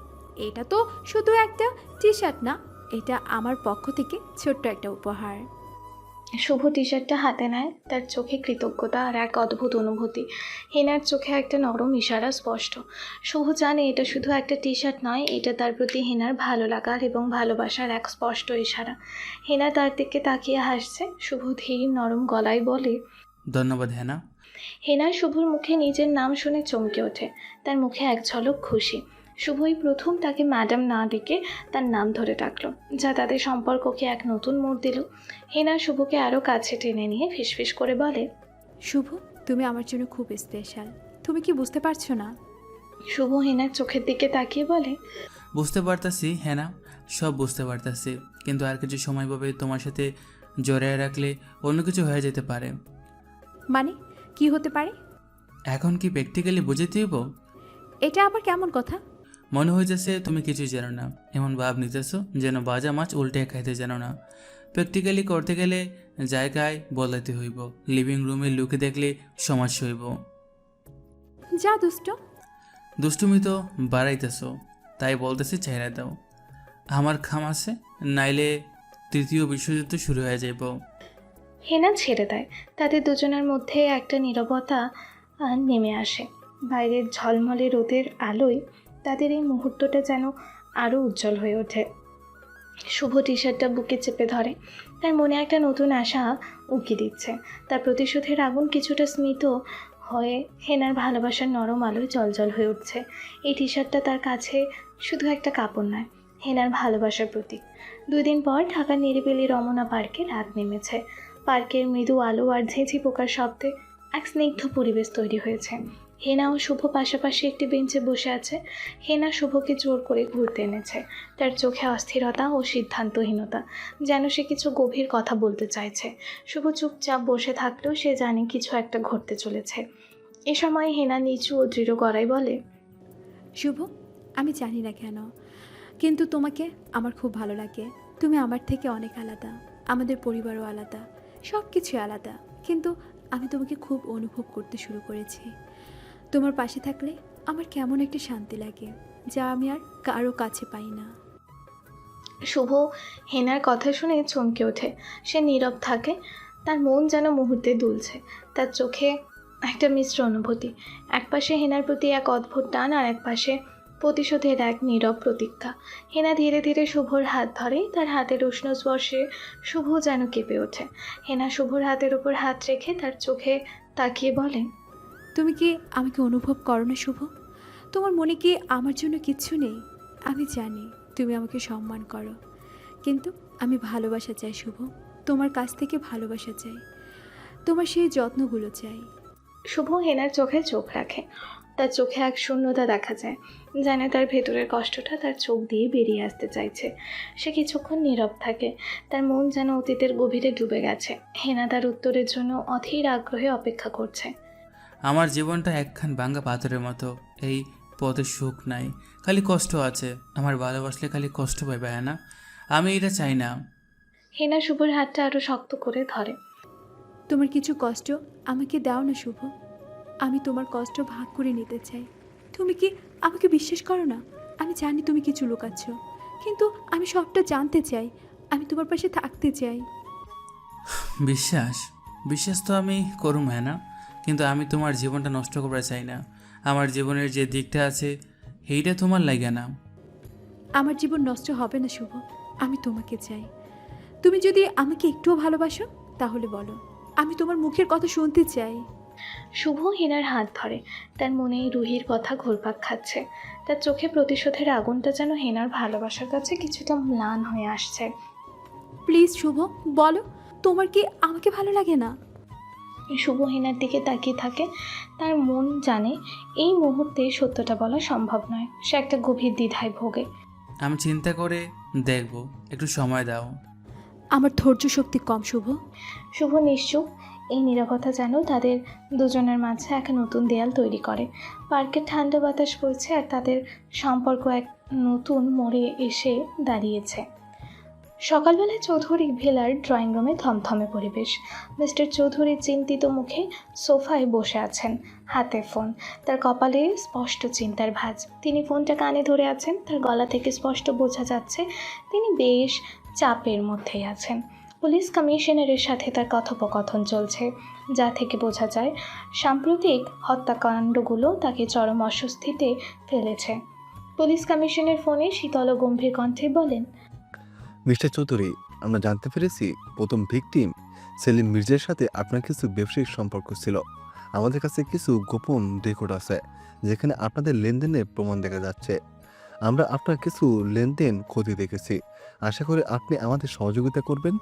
মিস্টার চৌধুরী হাতের মুঠি শক্ত করে বলেন, পুলিশ কমিশনার সাহেব, আমার সাথে সেলিম মির্জার কোনো ব্যবসায়িক সম্পর্ক ছিল না। উনি আমার একজন ক্লায়েন্ট ছিলেন মাত্র। লেনদেনের কথা বলছেন, আমার সব লেনদেন স্বচ্ছ। আপনারা কি বলতে চাইছেন বুঝতে পারছি না। মিস্টার চৌধুরী, আমরা যা জানা তা তদন্ত করে বের করব। তবে আপনার মতো প্রভাবশালী ব্যক্তিরা যখন আমাদের সহযোগিতা করেন না, তখন আমাদের সন্দেহ আরও বাড়ে। আমরা আপনার বাড়ির সিসিটিভি ফুটেজও ক্ষতি দেখেছি। আশা করি আপনি বিষয়টি গুরুত্ব সহকারে দেখবেন। মিস্টার চৌধুরী দ্রুত ফোন কেটে দেন। তার মুখ ফ্যাকাশে হয়ে গেছে। তিনি অস্থিরভাবে উঠে দাঁড়ান, ঘরের মধ্যে পায়চারি করতে থাকেন। তার কপালে চিন্তার ভাঁজ আরও গভীর হয়। তিনি বুঝতে পারছেন পুলিশের সন্দেহ তার দিকেই ঘুরছে। শুভ আড়াল থেকে ড্রয়িং রুমের দরজার পাশে দাঁড়িয়ে সবই শুনেছে। তার মুখে সেই গ্রাম্য সরলতা, কিন্তু চোখে একটা তীক্ষ্ণ বুদ্ধির ঝলক। সে জানে মিস্টার চৌধুরীর খেলা শুরু হয়েছে। মিস্টার চৌধুরী স্বগত বলেন, দূর চাই, এরা এত তাড়াতাড়ি আমাকে সন্দেহ করবে এটা ভাবতে পারিনি। এই হত্যাকাণ্ডগুলো আমার জন্য নতুন বিপদ ডেকে আনছে। কে করছে সব? আর এই সেলিম মির্জা কেনই বা এখন মারা গেল? আমার গোপন ব্যবসাগুলো ফাঁস হওয়ার ঝুঁকিতে আছে। এদিকে শুভ মনে মনে বলে, আপনার খেলা এখনই শেষ হইব না ম্যাডামের বাপ, এটা খালি শুরু, আরও বহুত কিছু বাকি। মিস্টার চৌধুরী দ্রুত অন্য কাউকে ফোন লাগান। শুভ নিঃশব্দে সরে যায়, তার মুখে আত্মবিশ্বাসী হাসি। কিছুক্ষণ পর চৌধুরী ভিলার প্রধান ফটক দিয়ে হেনার বড় ভাই শামীম চৌধুরী একটি দামি কালো গাড়িতে করে আসে। সাম্প্রতিক হত্যাকাণ্ডের কারণে মিস্টার চৌধুরী তাকে বাড়িতে নিয়ে এসেছেন। শামীমের চাল চলনে উদ্ধত ভাব ও চোখে অহংকার স্পষ্ট। গাড়ি থেকে নেমে শামীম শুভকে দেখে, যে গাড়ির কাছেই দাঁড়িয়েছিল। শামীম উদ্ধত ভঙ্গিতে শুভকে দেখে বলে, এই চাকর, এই জলদি আমার জুতো পরিষ্কার কর। দেখছিস না কত ধুলো লেগেছে? আর হ্যাঁ, আমার বোনটা আজকাল কেমন যেন হয়ে গেছে শুনলাম। সে নাকি কাদের সাথে মিশছে। ওকে নজরদারিতে রাখবি, আমার কাছে খবর আসবে, বুঝলি? কোনো ভুল যেন না হয়। শুভ শামীমের দিকে শীতল চোখে তাকায়। তার গ্রাম্য মুখে কোনো ভাবান্তর নেই। জি সাহেব। শুভ শামীমের জুতো হাতে নেয়। শামীম শুভর দিকে একবার তাকায়, কিন্তু তার চোখে সে শীতলতা লক্ষ্য করে না। শামীম ভেতরে প্রবেশ করতে থাকে। শুভ তাকে চিনতে পারে। তার ভেতরে প্রতিশোধের আগুন দাও দাও করে জ্বলে ওঠে। শামীম, তুই আমার রুহির জীবন শেষ করে দিয়েছিলি, তোকে আমি ছাড়বো না শামীম চৌধুরী। শুভ তার জুতো হাতে নিয়ে পরিষ্কার করতে শুরু করে, কিন্তু তার মন চলে যায় 4 বছর আগে সেই অন্ধকার রাতের গলিতে, যেখানে রুহির সাথে অন্যায় হয়েছিল। শামীম চৌধুরী হাউস ম্যানেজারের দিকে তাকিয়ে হাসতে হাসতে বলে, কি ব্যাপার, এই লোকটাকে কোত্থেকে আনলে? দেখতে তো ভালোই, কিন্তু কাজের বেলায় কেমন যেন আনারি। আর বাবা কোথায়? আমি তার সাথে কথা বলতে চাই। সে তার রুমে আছে স্যার, আপনি ভেতরে যান। শামীম ভেতরে চলে যায়। শুভ তার জুতো পরিষ্কার করতে থাকে, কিন্তু তার হাত কাঁপছে। রুহির প্রতিটি চিৎকারের শব্দ তার কানে বাজছে। শামীমের বিকৃত হাসি তার চোখের সামনে ভেসে উঠছে। মনে মনে বলে, হ, চিন্তিত করে শামীম, এইবার আইসিস আমার ডেরায়, তোর দিন শেষ। রুহির কষ্টর বদলা আমি তোর দিকে এক এক করে নেব খুব তাড়াতাড়ি। সে জুতোটা এমনভাবে পরিষ্কার করে যেন শামীমের জীবন থেকে সব আনন্দ মুছে দিচ্ছে। তার প্রতিটি ঘর্ষণে প্রতিশোধের এক তীব্র কামনা। রাত নেমেছে। চৌধুরী ভিলার এক কোণে শুভর ছোট অন্ধকার ঘর। শুভ তার বিছানায় বসে আছে, হাতে শামীম চৌধুরীর একটি পুরনো ছবি। ছবিটার দিকে তাকিয়ে তার চোখ লাল হয়ে উঠেছে, যেন তার ভেতরে ক্রোধ তাকে গ্রাস করছে। সে রুহির ওপর ঘটে যাওয়া নির্মমতার কথা ভাবে। সেই অন্ধকার গলি, রুহির আর্তনাদ, তার মৃত্যুর দৃশ্য, সব কিছু তার চোখের সামনে ভেসে ওঠে। তার মুষ্টিবদ্ধ হাত কাঁপছে। তুই জানিস না তোর দিন শেষ, খুব শীঘ্রই তোর লগে আমার হিসাব হইব। রুহির প্রত্যেকটা ফোঁটা চোখের পানির বদলা আমি তোর দেখে নেব। সে ছবিটা মেঝেতে রেখে তার উপর পা রাখে। এরপর আলমারি থেকে একটা পুরনো ডায়েরি এবং একটা ম্যাপ বের করে। ম্যাপটা ঢাকা শহরের বিভিন্ন এলাকা চিহ্নিত করা। ডায়েরিতে কিছু নাম লেখা আছে, যার মধ্যে সেলিম মির্জা এবং রহমান সাহেবের নামের পাশে টিক চিহ্ন দেওয়া। তৃতীয় নামটা যা সবচেয়ে বড় করে লেখা সেটা হলো শামীম চৌধুরী, তার পাশে কোনো টিক চিহ্ন নেই। শুভ ডায়েরির দিকে তাকিয়ে ফিসফিস করেই বলে, শামীম চৌধুরী, এই নামটা লেখার লাগে আমার কলমটা কাঁপে নাই। তুই তো সবার থেকে বেশি কষ্ট দিছিস রুহিরে, তোর জন্য সব থেকে বড় শাস্তি অপেক্ষা করতেছে। সে ম্যাপে কিছু স্থান চিহ্নিত করা শুরু করে। সেগুলো শামীমের যাতায়াতের রুট, তার ব্যবসার ঠিকানা, এমনকি তার গোপন আড্ডারও স্থান। তার পরিকল্পনা আরও পরিষ্কার হয়, প্রতিটি ধাপ নিখুঁতভাবে সাজানো। তার লক্ষ্য এখন শুধুমাত্র শামীম চৌধুরী। এবার আর কোনো ভুল হবে না, এই কাজটা সব থেকে বড়। এবার আর কেউ বাঁচতে পারবে না।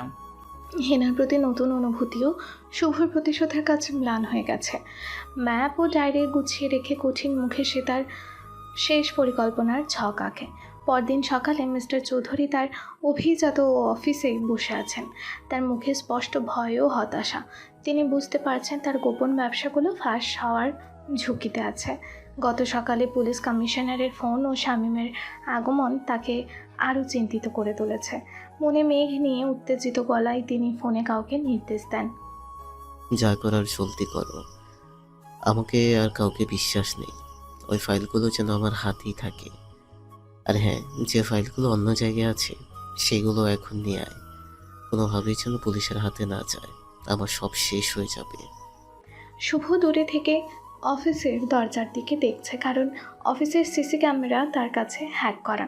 সে জানে হেনার বাবার দুর্বল দিক কোনটা। তার গোপন ব্যবসা এবং অবৈধ লেনদেনগুলোই তার আসল দুর্বলতা। শুভ মিস্টার চৌধুরীর প্রতিটি কথা মনোযোগ দিয়ে শুনছে, তার চোখে একটা বিজয়ের হাসি। আমি জানি না কে এসব করছে, তবে যেই করুক তাকে আমি ছাড়বো না। সে আমার সব কিছু কেড়ে নিতে চাইছে। তুই লোক লাগা, খুঁজে বের কর। শুভ স্বগত চাপা স্বরে বলে, আপনার দুর্বল দিকটা তো আমি ভালোই চিনি ম্যাডামের বাপ, আর আমাকে খোঁজার আর লোক লাগবে না। আমি তো আপনার চোখের সামনেই আছি, আর এখান থেকেও আপনার সব কথা শুনছি, কারণ আপনার টেবিলের নিচেই তো গোপন ডিভাইস ফিট করা আছে। মিস্টার চৌধুরী ফোনটা রেখে টেবিলে রাখা একটা গোপন লকারে কিছু কাগজপত্র ঢোকাতে শুরু করেন। শুভ তার দিকে তীক্ষ্ণ নজর রাখে। সে জানে এই লকারের মধ্যেই হয়তো তার প্রতিশোধের পরবর্তী ধাপ লুকিয়ে আছে। তার পরিকল্পনা অনুযায়ী হেনার বাবাকেও তার অপরাধের জন্য শাস্তি পেতে হবে। শুভ নিঃশব্দে সেখান থেকে সরে যায়, তার মুখে একটা ঠান্ডা হাসি। খেলার বাকি অংশটুকু খুব শীঘ্রই শুরু হতে চলেছে মিস্টার চৌধুরী, আমি আরও আপনার কাছে চলে আসব। রাত গভীর। চৌধুরী ভিলার এক কোণে শুভের ছোট অন্ধকার ঘর। কেবল একটি টেবিল, ল্যাম্পের মৃদু আলো জ্বলছে। শুভ তার খাটে বসে কিছু একটা লিখছিল। হঠাৎ দরজায় মৃদু টোকা পড়ে। শুভ দরজা খুলে দেখে হেনা দাঁড়িয়ে আছে। তার মুখে এক ধরনের অস্থিরতা, চোখ দুটোতে গভীর আবেগ। হেনার পরনে একটা নরম রঙের স্লিপিং ড্রেস। শুভ বিস্মিত হয়, হেনা এত রাতে তার ঘরে এসেছে, এটা সে কল্পনাও করেনি। হেনা ধীর পায়ে ভিতরে এসে দরজার কাছে দাঁড়িয়ে বলে, শুভ, আমি জানি তুমি কিছু লুকাচ্ছ। তোমার চোখে আমি অনেক রহস্য দেখেছি, অনেক কষ্ট দেখেছি, কিন্তু আমি তোমাকে বিশ্বাস করি। আমি জানি তুমি একজন ভালো মানুষ। তুমি প্লিজ আমাকে কিছু বলো, তোমার মনের সব কথা আমার সাথে শেয়ার করো। আমি তোমার পাশে থাকতে চাই, তোমার সব কিছু জানতে চাই। শুভ হেনার দিকে তাকিয়ে তার চোখে এক অদ্ভুত মিশ্র অনুভূতি। কি কম হয় না, আমার জীবনটা তো একখান খোলা খাতার মতো না। এখানে বহুত কষ্ট আছে, বহুত কথা আছে, তুমি শুনলে হয়তো কষ্ট পাইবা। হেনা শুভর দিকে এক পা এগিয়ে এসে বলে, আমি কষ্ট পেতে রাজি শুভ, তোমার জন্য আমি সব কষ্ট সহ্য করতে রাজি। তুমি কেন আমাকে এত দূরে রাখো? আমি তোমার খুব কাছে আসতে চাই। আমি তোমার চোখে সত্যিকারের শুভকে দেখতে চাই। তুমি অনেক সময় নিয়েছো, এখন আমি তোমার সিদ্ধান্ত জানতে চাই। হেনা শুভর হাত ধরে। তাদের হাতে স্পর্শে এক অদ্ভুত আবেগ ছড়িয়ে পড়ে। শুভর চোখে জল দেখা যায়, তার মুখটা যেন কষ্টে কুঁচকে গেছে। সে হেনার চোখের দিকে তাকিয়ে থাকে। শুভ কাঁপা কাঁপা গলায় বলে, আমি আমি তোমারে ভালোবাসি, হ্যাঁ না, বহুত ভালোবাসি। কিন্তু আমার জীবনটা এত সোজা না। আমার অতীতটা বহুত খারাপ, বহুত পঙ্কিল। এইটা তোমার মতো পবিত্র মায়ার লাগে না। হেনা শুভর হাত দুটো শক্ত করে ধরে। তোমার অতীতে যাই হোক না কেন শুভ, আমি তোমাকে ভালোবাসি। তোমার ভালো মানুষটাকে আমি চিনি, তোমার কষ্ট আমি অনুভব করতে পারি। প্লিজ আমাকে তোমার জীবনে আসতে দাও। তারা একে অপরের দিকে তাকিয়ে থাকে, তাদের চোখে প্রেম। এই মুহূর্তে তাদের চারপাশের জগৎ যেন বিলীন হয়ে যায়, শুধু তারা দুজন আর তাদের অনুভূতি। নীরবতা ভেঙে যায় হেনা যখন শুভর দিকে ঝুঁকে আসে। হেনা শুভকে দেয়ালের সাথে চেপে ধরে। তাদের চোখ বন্ধ হয়ে যায় এবং তারা একে অপরের ঠোঁটে ঝাঁপিয়ে পড়ে। দীর্ঘ গভীর চুম্বন যেন তাদের ভালোবাসার প্রথম স্বীকারোক্তি। তাদের ঠোঁট যখন আলাদা হয় তখন তাদের চোখে নতুন এক দীপ্তি। হেনা ফিসফিস করে বলে, আমি জানি তুমি আমাকে ভালোবাসো শুভ। আমি তোমার এই ভালোবাসার জন্য অপেক্ষা করছিলাম। আমার জীবনটা এখন থেকে আপনার, হ্যাঁ না। আপনারা ছাড়া আমারে আর ভাববার পারি না। তাদের এই অপ্রত্যাশিত ঘনিষ্ঠতা তাদের সম্পর্ককে এক নতুন মাত্রায় পৌঁছে দেয়। কাল সন্ধ্যায় আমাদের বাগানের দক্ষিণ পাশটায় আসবে, তোমার জন্য একটা সারপ্রাইজ আছে। কি? আমার লেগে সারপ্রাইজ? এই খামলার জন্য সারপ্রাইজ? সঙ্গে সঙ্গে হেনা শুভর কলার চেপে ধরে। আর একবার নিজেকে কামলা পড়লে গলা টিপে মেরে ফেলবো। তুমি কামলানো জান, এই হেনা চৌধুরীর হবু বর। তুমি দেখবে খুব শীঘ্রই তোমাকে আমার বর বানিয়ে পাশে রাখবো। বাবার সাথে আমি এই কিছুদিনের মধ্যে আমি কথা বলবো। যদি উনি না মানে? বাবা মানবে না? বাবা তো মানবেই মানবে, সাথে আমার দাদাও মানবে। যখন আমি পাগলামি শুরু করব দেখবে বাবা তোমাকে না মেনে পারবেই না। ওভার কনফিডেন্স ভালো না। ওভার কনফিডেন্স না, এটা আমার অভিজ্ঞতা। ঠিক আছে, যত তাড়াতাড়ি করতে পারবেন ততই ভালো হবে। তৃতীয় বিশ্বযুদ্ধ শুরু করতে হবে। এই একদম দুষ্টামি কথা বলবে না। শুভ মনে মনে বলে, হ্যাঁ না, তুমি জানো না এটা তোমার বাবার কাছাকাছি পৌঁছানোর একটা কৌশল। তোমাকে আমার বসে আমার একটা নাটক। কারণ এই খেলাটা আমি তোমাকে দিয়েই খেলবো। যেভাবে তোমার ভাই আর তোমার বাবা খেলাটা শুরু করেছিল, ঠিক সেভাবেই তোমাকে দিয়ে খেলাটা শেষ করব। পরের সন্ধ্যা। চৌধুরী ভিলার বিশাল বাগানটা সেজে উঠেছে মৃদু আলোয়। বাগানের এক কোণে গোলাপ ফুলের ঝড়ের পাশে হেনা গোপনে শুভর জন্য একটি রোম্যান্টিক ডিনারের আয়োজন করেছে। ছোট একটা টেবিল, তার উপর মোমবাতির আলো, গোলাপের পাপড়ি আর সুস্বাদু খাবারের সুঘ্রাণ। হেনা একটা সুন্দর গাউন পরেছে, তার মুখে এক ঝলক মিষ্টি হাসি। শুভ যখন সেখানে আসে সেই দৃশ্য দেখে বিস্মিত হয়, তার মুখে একটা নিষ্পাপ হাসি ফুটে ওঠে। হেনা শুভকে দেখে বলে, আরে কী ব্যাপার, এত দেরি কেন? আমি তোমার জন্য কতক্ষণ ধরে অপেক্ষা করছিলাম। শুভ মৃদু হেসে বলে, আমার মতো মানুষে এমন সুন্দর জায়গায় ডাইকে আনছো, বিশ্বাসই হইতেছে না। হ্যাঁ না, আমার অবাক করে দিছো তুমি। হেনা টেবিলের দিকে ইশারা করে বলে, এসো বসো, আজ সব তোমার প্রিয় খাবার। আর হ্যাঁ, আজ আমি তোমার জন্য রান্না করেছি। কি কইলা? তুমি রান্না করছো? এটা কিভাবে সম্ভব? অসম্ভবের কি আছে? এখন না হয় কাজ করো, কিন্তু বিয়ের পর তো আমাকে মাঝে মাঝে রান্না করে খাওয়াতে হবে, তাই না? যদিও অন্য কাজের লোক থাকবে, তারপরও আমার তো কর্তব্য হাজবেন্ডকে রান্না করে খাওয়ানোর। তাই একটু শেখার চেষ্টা করলাম।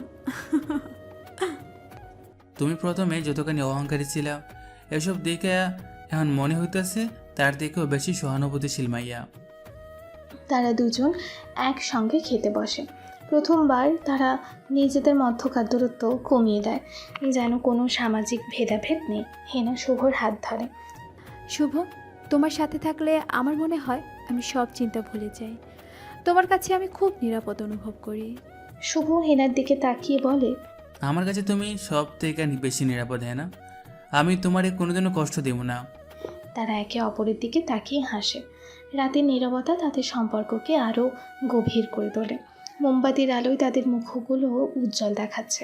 তারা একে অপরের দিকে ঝুঁকে আসে, তাদের চোখে ভালোবাসা। শুভ, আমার মনে হয় আজকে আবার আমি তোমার প্রেমে পড়ে গেছি। আমিও, হ্যাঁ না, আমিও তোমার প্রেমে পড়ে গেছি। আমার লাগিয়া এটা নতুন একখান দুনিয়া। তাদের হাসি আরও উজ্জ্বল হয়। শুভ রুহির কথা ভুলে না গেলেও হেনার সাথে এই মুহূর্তগুলো তার মনে একটা নতুন আশা জাগিয়ে তুলেছে। তারা একে অপরের সঙ্গে উপভোগ করে, তাতে ভালোবাসার বাঁধন আরও দৃঢ় হয়। তারা খুব এনজয় করে। 2 দিন পর সকালে চৌধুরী ভিলার লিভিং রুম। হেনা ব্রেকফাস্ট করছিল আর শুভ তাকে সাহায্য করছিল। হঠাৎ করে টিভির চলমান নিউজ চ্যানেলে ব্রেকিং নিউজে পরিবর্তিত হয়। টিভি স্ক্রিনে একজন বড় ব্যবসায়ীর ছবি ভেসে ওঠে। তার মুখটা বিভৎস। ব্রেকিং নিউজ, এই মাত্র পাওয়া খবর অনুযায়ী শহরের অন্যতম বড় ব্যবসায়ী মিস্টার জামান নিজ বাড়িতে নির্মমভাবে খুন হয়েছেন। খুনের পদ্ধতি আগের মতোই ভয়ঙ্কর এবং নৃশংস। তার দেহ আগের 2টি দেহ কাণ্ডের সাথে ক্ষতবিক্ষত অবস্থায় পাওয়া গিয়েছে। এই নিয়ে 3টি হত্যাকাণ্ড। পুলিশের পক্ষ থেকে জানানো হয়েছে এটি একটি সিরিয়াল কিলার ঘটনা হতে পারে। শহর জুড়ে আতঙ্ক আরও বাড়ছে। জনমনে চরম উদ্বেগ দেখা দিয়েছে। হেনা চমকে ওঠে, তার হাতের কাপ মেঝেতে পড়ে যায়। কি, জামান সাহেবও খুন হয়েছে? এটা কিভাবে সম্ভব? কে করেছে এসব? এই কয়েকদিনের মধ্যে 3টা খুন? ও মাই গড! হেনা ভীত চোখে শুভকে দেখে। শুভ শান্ত থাকে, তার চোখে মুখে কোনো ভাবান্তর নেই, কিন্তু তার চোখে একটা অদ্ভুত ঝলক দেখা যায়, বিজয়ের ঝলক। সে জানে তার প্রতিশোধের তালিকা থেকে আরও একটি নাম মুছে গেল। হেনার চোখে ভয়, শুভর চোখে তৃপ্তি। পুলিশ এখনো কোনো সূত্র খুঁজে পায়নি, তবে ধারণা করা হচ্ছে খুনি একজন পেশাদার এবং অত্যন্ত ঠান্ডা মাথার অপরাধী। এই হত্যাকাণ্ডগুলো জনমনে এক চরম ভীতি সৃষ্টি করেছে। আমরা ঘটনার সর্বশেষ খবর জানাতে চেষ্টা করছি। হেনা শুভকে উদ্দেশ্য করে কাঁপা গলায় বলে, শুভ, তুমি দেখলে কি হচ্ছে এসব? আমাদের কি কোনো বিপদ হতে পারে? চিন্তা করো না হ্যাঁ, খারাপ মানুষরা যে খারাপ কাজ করে তার ফল পায়। তুমি তো ভালো মানুষ, তোমার কিচ্ছু হইব না। হেনা শুভর কথাই একটু স্বস্তি পায় না, তার মন আরও বেশি উদ্বিগ্ন হয়ে ওঠে। সে শুভর মুখের দিকে তাকিয়ে থাকে। তার এই অতি শান্ত ভাব তাকে আরও বেশি সন্দেহপ্রবণ করে তোলে, কিন্তু এই মুহূর্তে তার মনে হয় এতটাই বেশি ভীতি যে সে শুভর দিকে সরাসরি কোনো প্রশ্ন করতে পারে না। হেনা মনে মনে বলে, লোকটা এত শান্ত কি করে থাকে? এই খুনগুলো কি কোনোভাবে ওর সাথে জড়িত, নাকি আমার মনের ভুল? হেনা চিন্তিত হয়ে সোফায় বসে পড়ে। বিকেলবেলা মিস্টার চৌধুরী তার অফিসের চেম্বারে বসে আছেন। তার মুখে প্রবল দুশ্চিন্তা। তিনি বারবার ফোনে কথা বলছেন। তার গলা থেকে স্পষ্ট বোঝা যাচ্ছে তিনি মারাত্মকভাবে বিচলিত। টেবিলে ছড়িয়ে ছিটিয়ে আছে কিছু ফাইলপত্র। এই তিনটেই হত্যাকাণ্ড তাকে প্রচণ্ড চেপে ফেলেছে। তিনি বুঝতে পারছেন এই খুনগুলো তার গোপন ব্যবসার সাথে জড়িত হতে পারে, যা তাকে আরও বেশি ভীত করে তুলেছে। মিস্টার চৌধুরী ফোনে উত্তেজিত গলায় বলেন, সাবধান থাকিস, যে কেউ আমাদের পিছু নিতে পারে। কোনো ভুল যেন না হয়। যে ফাইলগুলো বাকি আছে সেগুলো জলদি অন্য কোথাও সরিয়ে ফেল। আর হ্যাঁ, এখন থেকে তোরা সবাই খুব সতর্ক থাকবি, নিজেরা নিজেদের নিরাপত্তা দেখবি। আমি আর কোনো ঝুঁকি নিতে চাই না। শুভ এসব দেখছে, তার চোখে একটা বিজয়ের হাসি। শিকারের সংখ্যা কমেছে, এখন শুধু আর 2 জন বাকি, শামীম চৌধুরী, তারপর হ্যানার বাবার পালা। শুভ মনে মনে তার পরবর্তী পদক্ষেপ ছক করছে। পুলিশ কেন কোনো সূত্র পাচ্ছে না, সেটাই আমার মাথায় ঢুকছে না। মনে হচ্ছে খুনি আমাদের সবার থেকে এক ধাপ এগিয়ে আছে। আমি কাউকে বিশ্বাস করতে পারছি না, সব কিছু যেন ফাঁস হয়ে যাচ্ছে। আপনার সব কিছুই ফাঁস হইব ম্যাডামের বাপ। এইটা তো খালি শুরু, আপনার পাপের ফল আপনি পাইবেন। মিস্টার চৌধুরী ফোন রেখে দুশ্চিন্তায় কাঁপতে কাঁপতে টেবিলে মাথা রাখেন। শুভ দূর থেকে তাকে দেখে। তার মনে কোনো দয়া হয় না, বরং প্রতিশোধের তীব্রতা আরও বাড়ে। পরের দিন সকালে চৌধুরী ভিলার ড্রয়িং রুমে চরম উত্তেজনা বিরাজ করছে। হেনা তার বাবা মিস্টার চৌধুরীর সামনে দাঁড়িয়ে দৃঢ় সংকল্প নিয়ে জানায় যে সে শুভকে বিয়ে করতে চায়। কথাটা শুনেই মিস্টার চৌধুরী থমকে যান। তার মুখে ফুটে ওঠে রাগ আর অবিশ্বাস। কি বলছিস তুই? একটা চাকরকে বিয়ে করবি? তোর মাথা খারাপ হয়ে গেছে? তুই কি জানিস তুই কি কথা বলছিস? আমরা সমাজের মাথা, তোর এমন পাগলামো দেখলে মানুষ কি বলবে? আমাদের সম্মান কি থাকবে? হেনা দৃঢ় গলায় বলে, হ্যাঁ বাবা, আমি শুভকে বিয়ে করব। আমি ওকে ছাড়া বাঁচব না। তুমি যদি আমার কথা না শোনো তাহলে আমি তোমার বাড়ি ছেড়ে চলে যাব। আমি জানি তুমি আমাকে ভালোবাসো না, তুমি শুধু তোমার সম্মানকে ভালোবাসো। মিস্টার চৌধুরী অসহায়ভাবেই বলেন, কি বলছিস এসব? আমি তোর বাবা, আমি তোর ভালো চাই। তুই কি ওকে ভালোবাসিস নাকি ওর ওপর আবার প্রতিশোধ নিতে চাইছিস? ওর আসল পরিচয় কি তুই জানিস? ওর আসল পরিচয় আমার কাছে কোনো বিষয় না বাবা। আমি ওকে ভালোবাসি, আমি ওকে ছাড়া থাকতে পারবো না। তোমার কাছে আমি মিনতি করছি, প্লিজ আমাকে বোঝাতে চেষ্টা করো না। হেনার পাগলামি দেখে এবং সমাজে তার ইমেজ ধরে রাখার জন্য মিস্টার চৌধুরী অনিচ্ছা সত্ত্বেও রাজি হতে বাধ্য হন। তার মনে অন্য কোনো পরিকল্পনা। তিনি বুঝতে পারেন শুভকে কাছে রেখে তার উপর নজর রাখাটা বেশি সহজ হবে। মিস্টার চৌধুরী দীর্ঘশ্বাস ফেলে, গলার স্বর কিছুটা নরম। ঠিক আছে, আমি তোর কথা শুনলাম, কিন্তু এর জন্য যদি আমাদের পরিবারকে কোনো ক্ষতির মুখে পড়তে হয় তবে তার জন্য তুই দায়ী থাকবি। তোর শুভকে আমি মেনে নিলাম, কিন্তু মনে রাখিস আমার চোখ সবসময় ওর উপর থাকবে। হেনা খুশিতেই কেঁদে ফেলে। সে বাবাকে জড়িয়ে ধরে। শুভ আড়াল থেকে সব শুনছিল। তার মুখে একটা মৃদু হাসি। সে জানে এই বিয়ে তার প্রতিশোধের পরিকল্পনাকে আরও সহজ করে দেবে। শুভ স্বগত বলে, আমার জন্য তো এটা ভালো হলো ম্যাডাম। এখন তো আমি আপনার পরিবারের সব কিছু আরও কাছ থেকে দেখতে পারবো।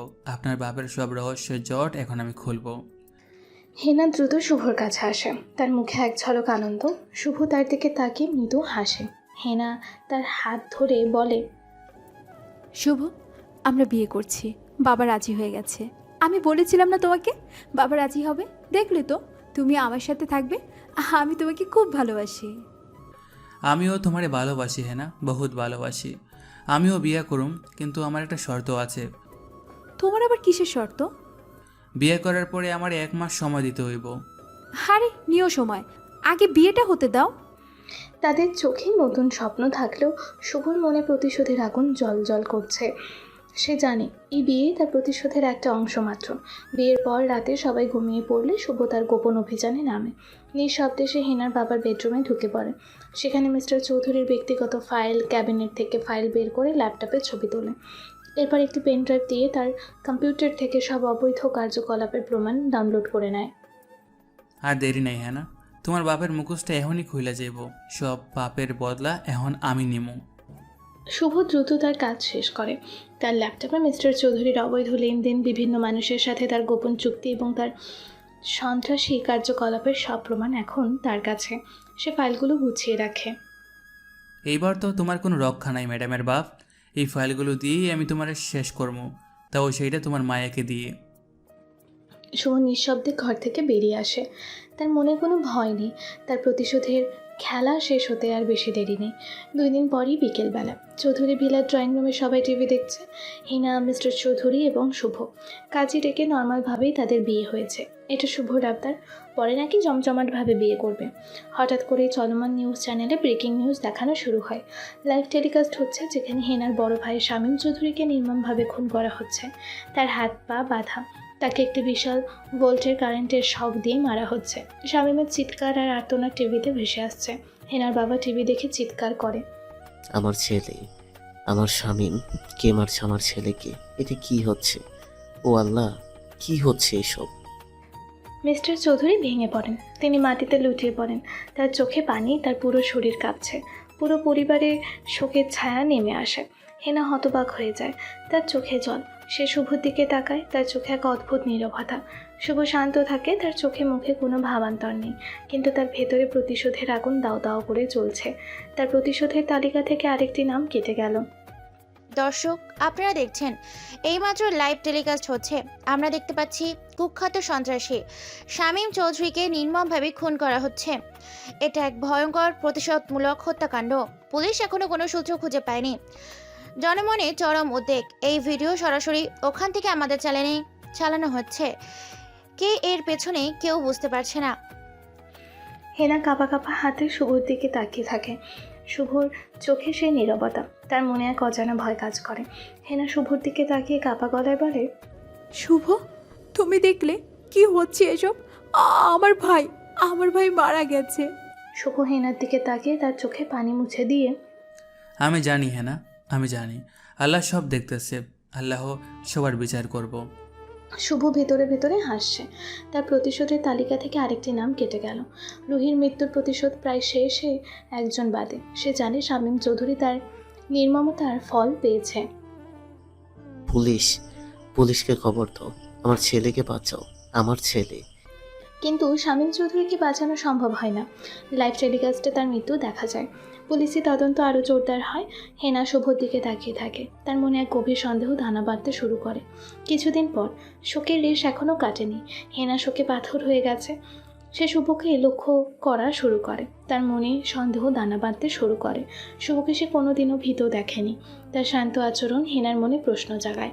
তার মনে শামীমের খুনের দৃশ্যগুলো ঘুরে ফিরছে। শুভ কি এসবের সাথে জড়িত? অসম্ভব। ও তো শুধুই একজন সাধারণ মানুষ, কিন্তু কেন ওর চোখে এত নির্লিপ্ততা? কেন ওর কোনো ভয় নেই? হেনা শুভকে অনুসরণ করা শুরু করে।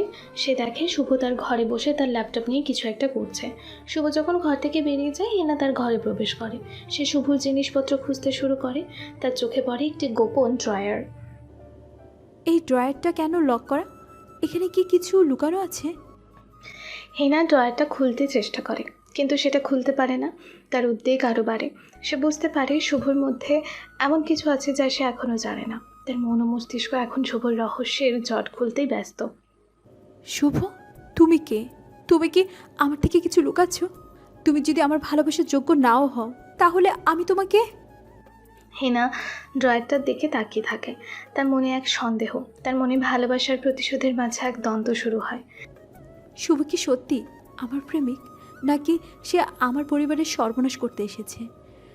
যেদিন থেকে শুভ এই বাড়িতে পা রেখেছে, সেই দিন থেকে সব অদ্ভুত ঘটনা ঘটছে। হেনা বুঝতে পারে তার জীবনের সবচেয়ে কঠিন পরীক্ষা শুরু হতে চলেছে। হুট করে শুভ ঘরে ঢোকে। হেনা তাকে দেখে বলে, তুমি এইমাত্র না বাহিরে গিয়েছিলে? আমি বাইরে যাইনি, বারান্দায় ছিলাম। তুমি এই ঘরে কি করছো? হেনা শুভর মুখে সঠিক বাংলা শুনে কিছুটা অবাক হয়। সে এতদিন ধরে গ্রামীণ ভাষায় কথা বলে এসেছে। হেনা মনে করতো শুভ পিওর বাংলা ভাষা জানে না। না মানে কিছু না, এমনি তোমার পুরনো ঘরটা দেখতে এলাম। ঘর দেখতে এসেছো নাকি কোনো প্রশ্নের উত্তর খুঁজতে? এটা শুনে হেনা আরও অবাক হয়। শুভ কেমন আগে কখনো দেখেনি সে। মুখের ভাষা আর এই প্রশ্ন তার মনে সন্দেহ আরও বাড়িয়ে দেয়। হেনা কাঁপা কাঁপা গলায় বলে, শুভ, তুমি কে? কেন আমাদের বাড়িতে এসেছো? তুমি কি উদ্দেশ্য তোমার? জানতে চাও আমি কে, কি আমার উদ্দেশ্য? শুভ হেনার হাতের কবজি ধরে আবারও বলে, কাম উইথ মি। কোথায়? ছাদে এসো।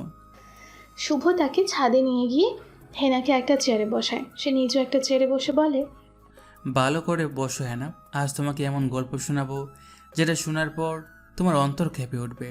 কি গল্প? তাড়াতাড়ি বলো, আমি আর ধৈর্য ধরে রাখতে পারছি না। হ্যানা, আমার জীবনের সব থেকে কষ্টের গল্পটা আমি তোমাকে বলবো। আমাকে বিশ্বাস করো, এটা শুনলে তোমার হয়তো অনেক কষ্ট হবে। তোমার সব কিছু আমি শুনতে চাই। আমি তোমাকে বিশ্বাস করি। আমি জানি তুমি একজন ভালো মানুষ। প্লিজ আমাকে সব বলো। ঠিক আছে, চলো তোমাকে নিয়ে 4 বছর পিছিয়ে যাই। ফ্ল্যাশব্যাক 4 বছর আগে। উচ্ছল ঢাকা কলেজের সবুজ ক্যাম্পাস, ঝলমলে দিনের আলো। শুভ তখন একজন সাধারণ কলেজ ছাত্র। চোখে তারুণ্যের স্বপ্ন। তার পাশে তার প্রেমিকা রুহি। চোখে মুখে মিষ্টি হাসি আর অসীম ভালোবাসা। তারা হাতে হাত রেখে কলেজ ক্যাম্পাসে সবুজ ঘাসের ওপর দিয়ে হাঁটছে। তাদের চোখে ভবিষ্যতের অসংখ্য স্বপ্ন। রুহির পরনে একটা হোয়াইট কালারের লেহেঙ্গা, চুল খোলা, হাওয়ায় উড়ছে। শুভর মুখে একটা নির্ভেজাল হাসি। রুহি হাসি মুখে শক্ত করে শুভর হাত ধরে বলে, শুভ, আমরা কি সবসময় একসাথে থাকবো? কোনোদিন আলাদা হব না তো? তোমার হাত ধরে আমি সারা জীবন হাঁটতে চাই। তুমি আমাকে ছেড়ে যাবে না তো কখনো? শুভ রুহির দিকে তাকিয়ে তার চোখে অসীম ভালোবাসা দেখে। কোনো দিনও না রুহি, আমি তোমাকে ছাড়া বাঁচতে পারবো না। রুহি, তুমি আমার সব। আমি তোমাকে বিয়ে করে আমাদের নিজ গ্রামে নিয়ে যাব। ওখানে একটা সুন্দর ঘর বানাবো, যেখানে থাকবে তুমি আর আমার ভালোবাসা আর আমাদের স্বপ্ন। সেই ঘরে সুন্দর একটা সংসার হবে, যেখানে কোনো কালো মেঘের ছায়া থাকবে না। সত্যি আমাদের ছোট্ট একটা বাড়ি হবে, আর আমরা সুখে থাকবো।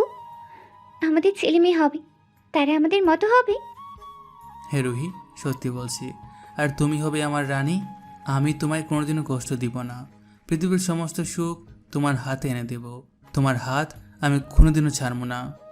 তারা দুজন হাসে, তাদের চোখে ভবিষ্যতের স্বপ্ন। তাদের প্রেমটা কতটা গভীর ছিল তা তাদের প্রতিটি কথায়, প্রতিটি স্পর্শে ফুটে উঠেছে।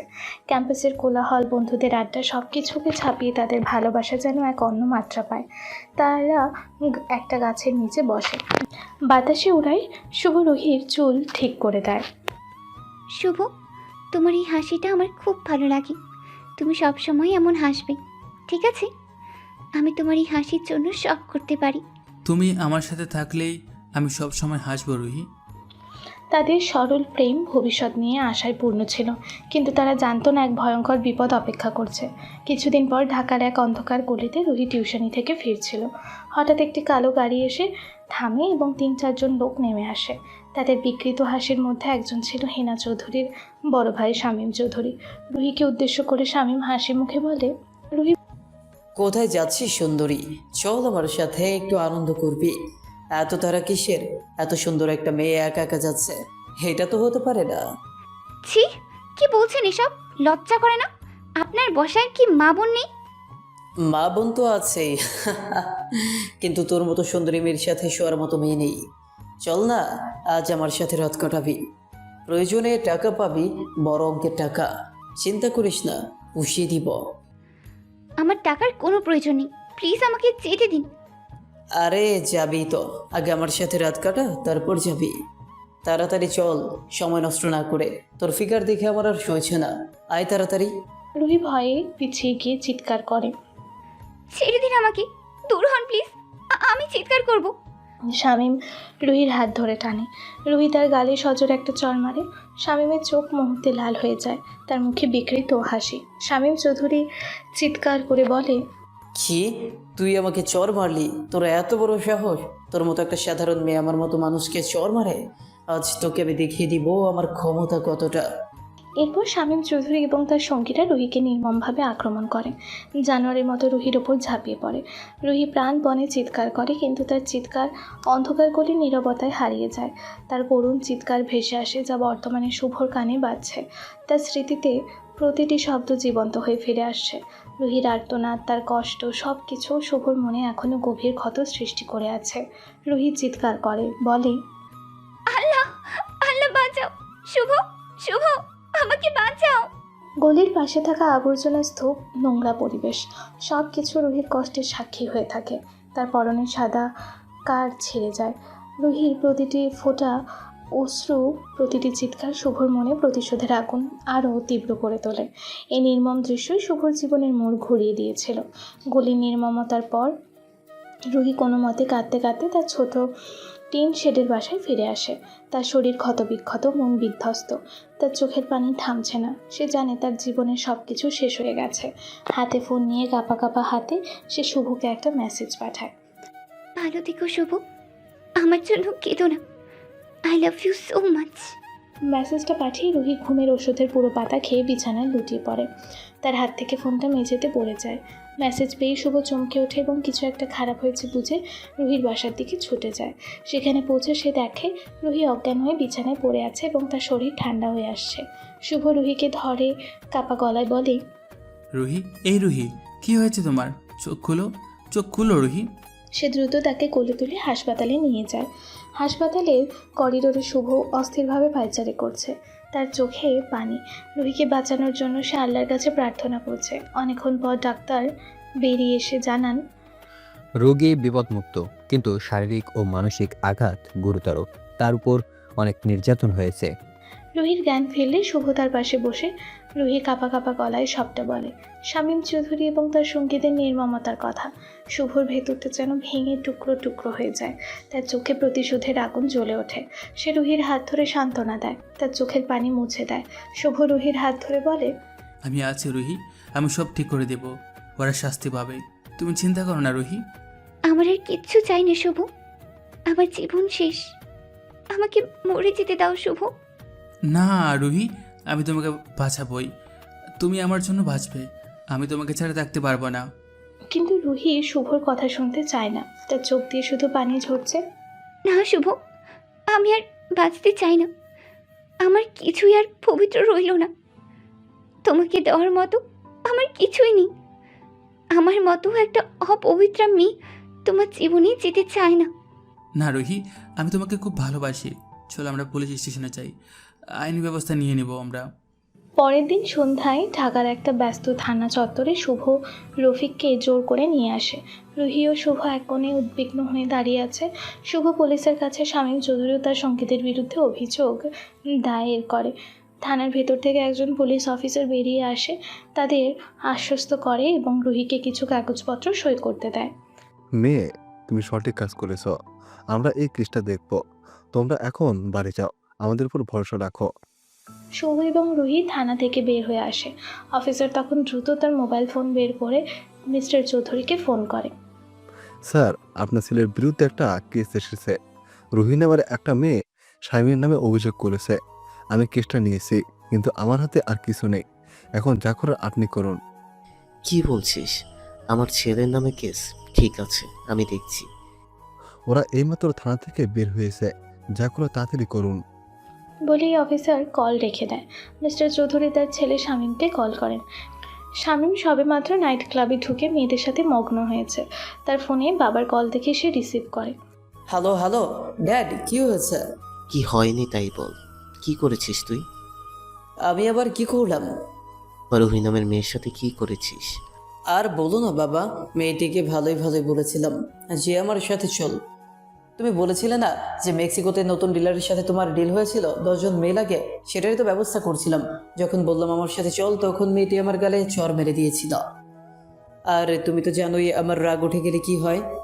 আর তারপর তুই ধর্ষণ করে ছেড়ে দিলি। আরে তখনই মেরে দিলি না কেন? আর না হয় ধরে নিয়ে আসতি।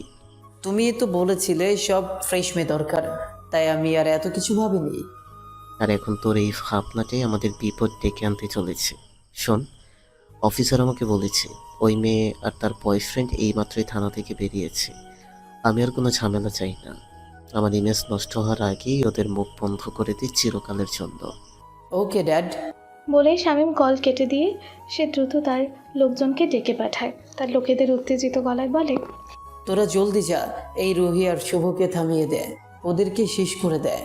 এদিকে রুহি ও শুভ থানা থেকে ফেরার পথে একটি নির্জন রাস্তার মোড়ে আসে। হঠাৎ করে একটি কালো মাইক্রোবাস তাদের সামনে এসে দাঁড়ায়। মাইক্রোবাস থেকে 3 জন গুন্ডা বেরিয়ে আসে। তাদের চোখে মুখে ঘৃণা আর ক্রোধ। কি রে, খুব সাহস হয়েছে তোর? আমাদের সাহেবের বিরুদ্ধে কেস করবি? শুভ রুহিকে বাঁচানোর চেষ্টা করে, কিন্তু গুন্ডারা তাকে নির্মমভাবে মারধর করে। শুভ মাটিতে পড়ে যায়, তার মুখ থেকে রক্ত ঝরছে। রুহি চিৎকার করে, ছেড়ে দাও ওকে। তোমরা কি করছো? ওকে মারছো কেন? গুন্ডারা রুহিকে থামায়। তারা রুহিকে টেনে নিয়ে যায়। শুভ মাটিতে রক্তাক্ত অবস্থায় পড়ে আছে, তার চোখে ঘোর। রুহির চিৎকার ভেসে আসছে, কিন্তু সে রুহিকে বাঁচাতে পারছে না। শুভ! একজন রুহির গলায় একটি ছুরি রাখে। ধীরে ধীরে ছুরিটা চলতে শুরু করে, আর রক্ত গলা থেকে ছিটকে মাটিতে পড়তে থাকে শুভর মুখে। রক্ত যত বের হচ্ছে, রুহির নিঃশ্বাস বন্ধ হয়ে আসছে। চোখ দুটো আস্তে আস্তে নিভে আসে। এক সময় রুহির দেহ মাটিতে লুটিয়ে পড়ে। শুভ সেই দৃশ্য দেখে জ্ঞান হারিয়ে ফেলে। গুন্ডারা শুভকে আরও মারধর করে, এমনভাবে যে সে মরে গেছে মনে হয়। একজন গুন্ডা তাকে লক্ষ্য করে, 2টি গুলি ছুঁড়ে চলে যায়। শুভ রক্তাক্ত অবস্থায় মাটিতে পড়ে থাকে, তার পাশে রুহির নিথর দেহ। এই দৃশ্য হেনার বড় ভাই শামীম চৌধুরী ভিডিও কলে দেখেছিল। তার মুখে বিকৃত হাসি। শামীম চৌধুরী ফোনে হাসতে হাসতেই বলে, কাম শেষ, ওরা আর কোনোদিন মুখ খুলতে পারবে না। এবার আমি শান্তি পাবো। শুভ রক্তাক্ত অবস্থায় মাটিতে পড়ে থাকে, তার পাশে রুহির নিথর দেহ। ফ্ল্যাশব্যাক শেষ হয়। শুভর চোখে সেই দৃশ্যটা জলজল করছে। তার প্রতিশোধের কারণটা তার মনে আরও দৃঢ় হয়। বর্তমান হেনা কাঁদতে থাকে। তার সামনে এক বিশাল নৈতিক সংকট। একদিকে তার বাবা ও ভাই, অন্যদিকে শুভর ভালোবাসা এবং রুহির প্রতি ঘটে যাওয়া নির্মম অন্যায়। তার মাথায় ফ্ল্যাশব্যাকে ঘটে যাওয়া দৃশ্যগুলো ঘুরপাক খাচ্ছে। হেনা কাঁপা কাঁপা গলায় বলে, আমার ভাই তুমি মেরেছো? আমার বাবা তিনিও জড়িত? হ্যাঁ হ্যাঁ না, আমি তোমার ভাইকে মেরেছি। সেদিন ভাগ্যক্রমে আমি বেঁচে গিয়েছিলাম, কিন্তু মনে রেখো, সে আমাকে মেরেছে, আমার ভালোবাসাকে মেরে দিয়েছে। আর তোমার বাবা, তিনিও এই খুনের সঙ্গী। আমার প্রতিশোধের শেষ ধাপ এখন তোমার বাবা। তুমি কি কিছু বলবে? হ্যাঁ না? হেনা মেঝেতে বসে পড়ে। আমি কি করব? আমি জানি না কি করব। ভালোবাসা আর ন্যায় বিচারের টানাপোড়েন তাকে অস্থির করে তোলে। তার বাবা যাকে সে এত ভালোবাসে তিনি একজন অপরাধী, আর তাই যাকে সে ভালোবাসতো সে একজন খুনি। তার প্রেমিক যাকে সেই জীবনের চেয়েও বেশি ভালোবাসে সে একজন প্রতিশোধের আগুনে জ্বলা খুনি। শুভ হেনার দিকে তাকিয়ে বলে, তোমাকে আমি সত্যি ভালোবাসি না, কিন্তু আমি তোমার বাবাকে ছেড়ে দেবো না। সেটা তুমি চাও বা না চাও। তুমি কি আমার সাথে থাকবে? হেনা শুভকে দেখে। তার মন জানে শুভ একজন ভালো মানুষ, কিন্তু তার প্রতিশোধের আগুন তাকে একজন অপরাধীতে পরিণত করেছে। সে জানে এই মুহূর্তে তার পক্ষে কোনো সিদ্ধান্ত নেওয়া সম্ভব নয়। সে শুধুই কাঁদতে থাকে। শুভ, আমি জানি না কি করব। আমি তোমার ভালোবাসা চাই, কিন্তু আমি আমার বাবাকে এভাবে দেখতে পারি না। তুমি আমাকে একটা সুযোগ দাও, আমি সবটা বিচার করতে চাই। শুভ হেনার দিকে তাকিয়ে থাকে। সে জানে হেনার মন ভেঙে গেছে। তার প্রতিশোধের খেলা এখন এক নতুন মোড়ে এসে দাঁড়িয়েছে। তার ভালোবাসা আর প্রতিশোধের মধ্যে একটা কঠিন দ্বন্দ্ব শুরু হয়েছে। তার চোখে এক গভীর শূন্যতা। তার জীবন যেন এক মুহূর্তে অন্ধকার হয়ে গেছে। শুভ তার ল্যাপটপটা খুলে হেনার সামনে রেখে দিয়েছে। স্ক্রিনে বিভিন্ন ফাইল, ভিডিও এবং কথোপকথনের রেকর্ড। এই সবই শুভ তার বাবার ব্যক্তিগত ল্যাপটপ থেকে সংগ্রহ করেছিল। হেনা সেই প্রমাণগুলো দেখছে, যেখানে তার বাবার চেয়ে পাচার থেকে শুরু করে অবৈধ লেনদেন এবং আরও অনেক জঘন্য অপরাধের প্রমাণ রয়েছে। তার চোখ দিয়ে অনবরত জল গড়িয়ে পড়ছে। তার বাবা যে এত খারাপ কাজ করতে পারে তা সে কল্পনাও করেনি। হেনা ভিডিওটা দেখে চাপা কান্নার স্বরে বলে, এসব কি বাবা? তুমি এত জঘন্য হতে পারো? তোমার বাবা এই পৃথিবীর নোংরা দিকটার এক অংশ, হ্যাঁ না? তিনি শুধু রুহির জীবন নষ্ট করেননি, আর অনেক মেয়ের জীবন নষ্ট করেছেন। শুধু আমি আমার রুহির জন্য আসেনি, তোমার বাবা আরও অনেক মেয়ের জীবনের জন্য দায়ী, আর তারই বদলা নিতে এসেছি। হেনা নিজেকে সামলে নেয়। সে তার চোখ মুছে। তার চোখে প্রতিশোধের আগুন আর কষ্টের এক অদ্ভুত মিশ্রণ। সে শুভর দিকে ফিরে তাকায়, কাঁপা কাঁপা গলায় কিন্তু দৃঢ়ভাবে বলে, আমার বাবা এই পৃথিবীতে বেঁচে থাকার কোনো অধিকার রাখে না শুভ। তাকে মরতেই হবে। তার মতো মানুষ, তাদের কোনো ক্ষমা নেই। শুভ, আমি নিজে তোমাকে সাহায্য করব। শুভ অবাক হয়ে হেনার দিকে তাকায়। সে এমনটাও আশা করেনি। হেনার চোখের প্রতিশোধের যে আগুন দেখছে তা শুভ থেকে চোখকেও হার মানায়। শুভ তার হাতটা ধরে। হ্যাঁ না, তুমি কি নিশ্চিত এই সিদ্ধান্তটা তোমার জন্য খুবই কঠিন হতে পারে? শুভ, আমার বাবা যখন রুহির জীবন কেড়ে নিয়েছিল তখন সে জানতো না তারও মেয়ে এর জন্য কষ্ট পাবে। সে যদি রুহিকে মেরে থাকতে পারে তাহলে আমিও তার বিচার করতে পারবো। আমি জানি না আমার বাবা খারাপ নাকি আমি খারাপ, কিন্তু আমি চাই ন্যায় বিচার হোক। তাদের চোখে এক গভীর বোঝাপড়া। শুভ জানে হেনার এই সিদ্ধান্ত তার জন্য সহজ ছিল না, কিন্তু হেনা তার ভালোবাসাকেই বেছে নিয়েছে, ন্যায় বিচারকে বেছে নিয়েছে। আমি তোমাকে ছেড়ে যাব না, হ্যাঁ না? আমরা একসাথে এই পথটা পাড়ি দেব। আমিও তোমাকে ছেড়ে যাব না শুভ। আমরা একসাথে এই প্রতিশোধ নেব, আর এরপর আমরা দুজন একসাথে থাকবো। তারা দুজনে একে অপরের হাত ধরে থাকে। এই নীরব মুহূর্তে তাদের সম্পর্ক এক নতুন মোড় নেয়। তাদের ভালোবাসা এখন শুধু দুজনের নয়, রুহির প্রতি ন্যায় বিচারেরও প্রতীক এবং ভবিষ্যতে কোনো মেয়ের জীবন নষ্ট না হওয়ার একটা সমাধান। পরের দিন রাত 10টায় চৌধুরী ভিলার এক নির্জন রুমে শুভ আর হিনা বসে আছে। তাদের সামনে একটি ম্যাপ, তাতে একটি সমুদ্র সৈকত চিহ্নিত করা আছে। তারা তাদের শেষ পরিকল্পনার ছক আঁকে। তারা খুব সাবধানে একটা ফাঁদ তৈরি করে হেনার বাবাকে একটি নিরিবিলি সমুদ্রের পাড়ে ডেকে আনার জন্য। শুভ ম্যাপের দিকে তাকিয়ে বলে, তাকে এমনভাবে ভাসাতে হবে যাতে কেউ বুঝতে না পারে। আমরা তাকে বলবো তার অবৈধ ব্যবসার কিছু গুরুত্বপূর্ণ নথি সেখানে আছে, যা তার হাতছাড়া হলে তার সব কিছু শেষ হয়ে যাবে। ঠিক আছে, আমি বাবাকে ফোন করব। আমি বলবো আমি সেখানে একাই আছি, আর তার জন্য একটা চমক আছে। সে আসবে, সে তার অবৈধ ব্যবসার কথা শুনলেই আসবে। আর কোনো ভুল নয়, সব কিছু নিখুঁত হতে হবে। এই শেষ সুযোগ, এরপর আমরা মুক্তি পাবো। তারা তাদের পরিকল্পনা নিয়ে আরও গভীরভাবে আলোচনা করে। হেনা তার বাবাকে কল করে। বাবা, আমি তোমার জন্য একটা সারপ্রাইজ রেখেছি। তোমার কিছু গুরুত্বপূর্ণ নথি আমার হাতে এসেছে, আর সেগুলো আমি একটা নির্জন সমুদ্রের পাড়ে রেখেছি। তুমি তাড়াতাড়ি এসো। আমাকে বিশ্বাস করো বাবা, আমি একা আছি। মিস্টার চৌধুরী প্রথমে দ্বিধাগ্রস্ত হন, কিন্তু তার লোভ তাকে সেখানে যেতে বাধ্য করে। তিনি ফোনটা রেখে দেন। হেনা শুভর দিকে তাকিয়ে হাসে। সে আসবে, তার লোভ তাকে এখানে টেনে আনবে। তারা পরস্পরের হাত ধরে।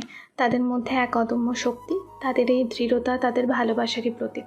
তারা জানে এই শেষ পদক্ষেপের পরই তারা মুক্তি পাবে আর রুহির আত্মা শান্তি পাবে। তারা দুজনে ঘর থেকে বেরিয়ে আসে। রাত গভীর, চাঁদের আলোয় নিরিবিলি সমুদ্রের পাড় আলোকিত। সমুদ্রের ঢেউয়ের শব্দ আর রাতের নীরবতা এক রহস্যময় পরিবেশ তৈরি করেছে। মিস্টার চৌধুরী একা দাঁড়িয়ে আছেন, চারপাশে কাউকেই দেখতে পাচ্ছেন না।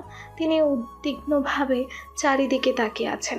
হঠাৎ তার সামনে হেনা আর শুভ আসে। মিস্টার চৌধুরী অবাক হয়ে যান। তিনি হেনা আর শুভকে দেখে বলেন, তোরা এখানে কি করছিস না? হ্যাঁ বাবা, তোমার জন্য একটা চমক ছিল। শুভ হেনার হাতে একটা পিস্তল দেয়। হেনা পিস্তলটা ধরে কাঁপতে শুরু করে, তার হাতটা কাঁপছে। বাবার দিকে তাকায়, বাবা আকুতি করছে। মিস্টার চৌধুরী হেনার দিকে তাকিয়ে ভয়ে তার মুখ ফ্যাকাশে। হ্যাঁ না, তুই এ কি করছিস? আমি তোর বাবা, তুই আমাকে গুলি করবি? তুই আমার সাথে এমন করতে পারিস না। আর কেন করছিস এটা? তোমার বাবাকে তুমি নিজে গুলি করবে এখন, হ্যাঁ না? তোমার বাবা যতগুলো মেয়ের জীবন নষ্ট করেছে তার প্রতিশোধ তোমাকে নিতে হবে। রুহির মৃত্যুর জন্য সেই দায়ী, তার পাপের বিচার তোমার হাতই হবে। হেনা পিস্তলটা ধরে কাঁদে, তার হাত কাঁপছে। বাবার দিকে তাকায়, বাবা আকুতি করছে, তার চোখে জল। হ্যাঁ না, আমি তোর বাবা, আমি ভুল করেছি আমি জানি, কিন্তু তুই আমাকে এভাবে মেরে ফেলতে পারিস না। প্লিজ আমাকে ক্ষমা কর। শুভ হেনার হাত ধরে, হেনার আঙুলের ওপর আঙুল রেখে ট্রিগারে চাপ দেয়। একটা গুলির শব্দে রাতের নীরবতা ভেঙে যায়। মিস্টার চৌধুরী মাটিতে লুটিয়ে পড়েন, তার নিথর দেহ সমুদ্রের ঢেউয়ের সাথে মিশে যায়। হেনা পিস্তলটা ফেলে দেয়, তার বুকটা ধড়ফড় করছে। শুভ তাকে ধরে, তার মাথায় হাত বুলিয়ে দেয়। হেনার চোখে জল, কিন্তু তার মনে এক অদ্ভুত শান্তি। তার বাবা তার পাপের ফল পেয়েছে। সব শেষ, হ্যাঁ না? রুহির আত্মা এখন শান্তি পাবে। হেনা শুভর বুকে মাথা রেখে কাঁদে। তারা দুজনে একে অপরের পাশে দাঁড়িয়ে থাকে, তাদের চোখে এক নতুন আশা। কিছু সময় পর সমুদ্রের ধারে ভোর হচ্ছে, সূর্য উঠছে, তার সোনালি আলোয় চারপাশ আলোকিত। হেনা আর শুভ পাশাপাশি বসে আছে, সমুদ্রের দিকে তাকিয়ে। তাদের চোখে শান্তি। কঠিন পথ পাড়ি দেওয়ার পর তারা এখন মুক্ত। তাদের ভালোবাসার পরীক্ষা শেষ হয়েছে। সব কিছু শেষ শুভ, আমাদের নতুন জীবন শুরু হলো। রুহিও এখন শান্তি পাবে। শুভ হেনার কপালে চুমু খেয়ে বলে, হ্যাঁ হ্যাঁ না, রুহিও এখন শান্তিতে ঘুমাবে। তারা একে অপরের দিকে তাকিয়ে হাসে, তাদের মুখে ভবিষ্যতের আশা আর ভালোবাসার অঙ্গীকার। তারা একে অপরের হাত ধরে। আমি জানি না আমাদের ভবিষ্যৎ কী হবে, কিন্তু আমি তোমাকে বিশ্বাস করি শুভ। আমাদের ভবিষ্যৎ খুবই উজ্জ্বল হবে, হ্যাঁ না? আমরা দুজনে একসাথে আমাদের নতুন জীবন শুরু করব। এইবার আর কোনো দুঃখ নেই, শুধু সুখ আছে। তুমি রুহিকে সত্যি খুব ভালোবাসতে, তাই না? নিজের জীবনের চেয়েও বেশি। রুহির মতো কি আমাকেও ভালোবাসতে পারবে? হয়তো না, তবে তোমাকে কোনোদিনও কষ্ট দিব না, সারা জীবন আগলে রাখবো। সত্যি রুহিকে কি ভুলে যেতে পারবে? কোনোদিনও না।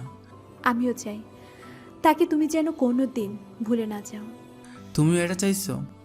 হ্যাঁ, কারণ তার কথা যদি তুমি মনে রাখো, তাহলে তুমি কোনো দিন আমাকে কষ্ট দিতে পারবে না।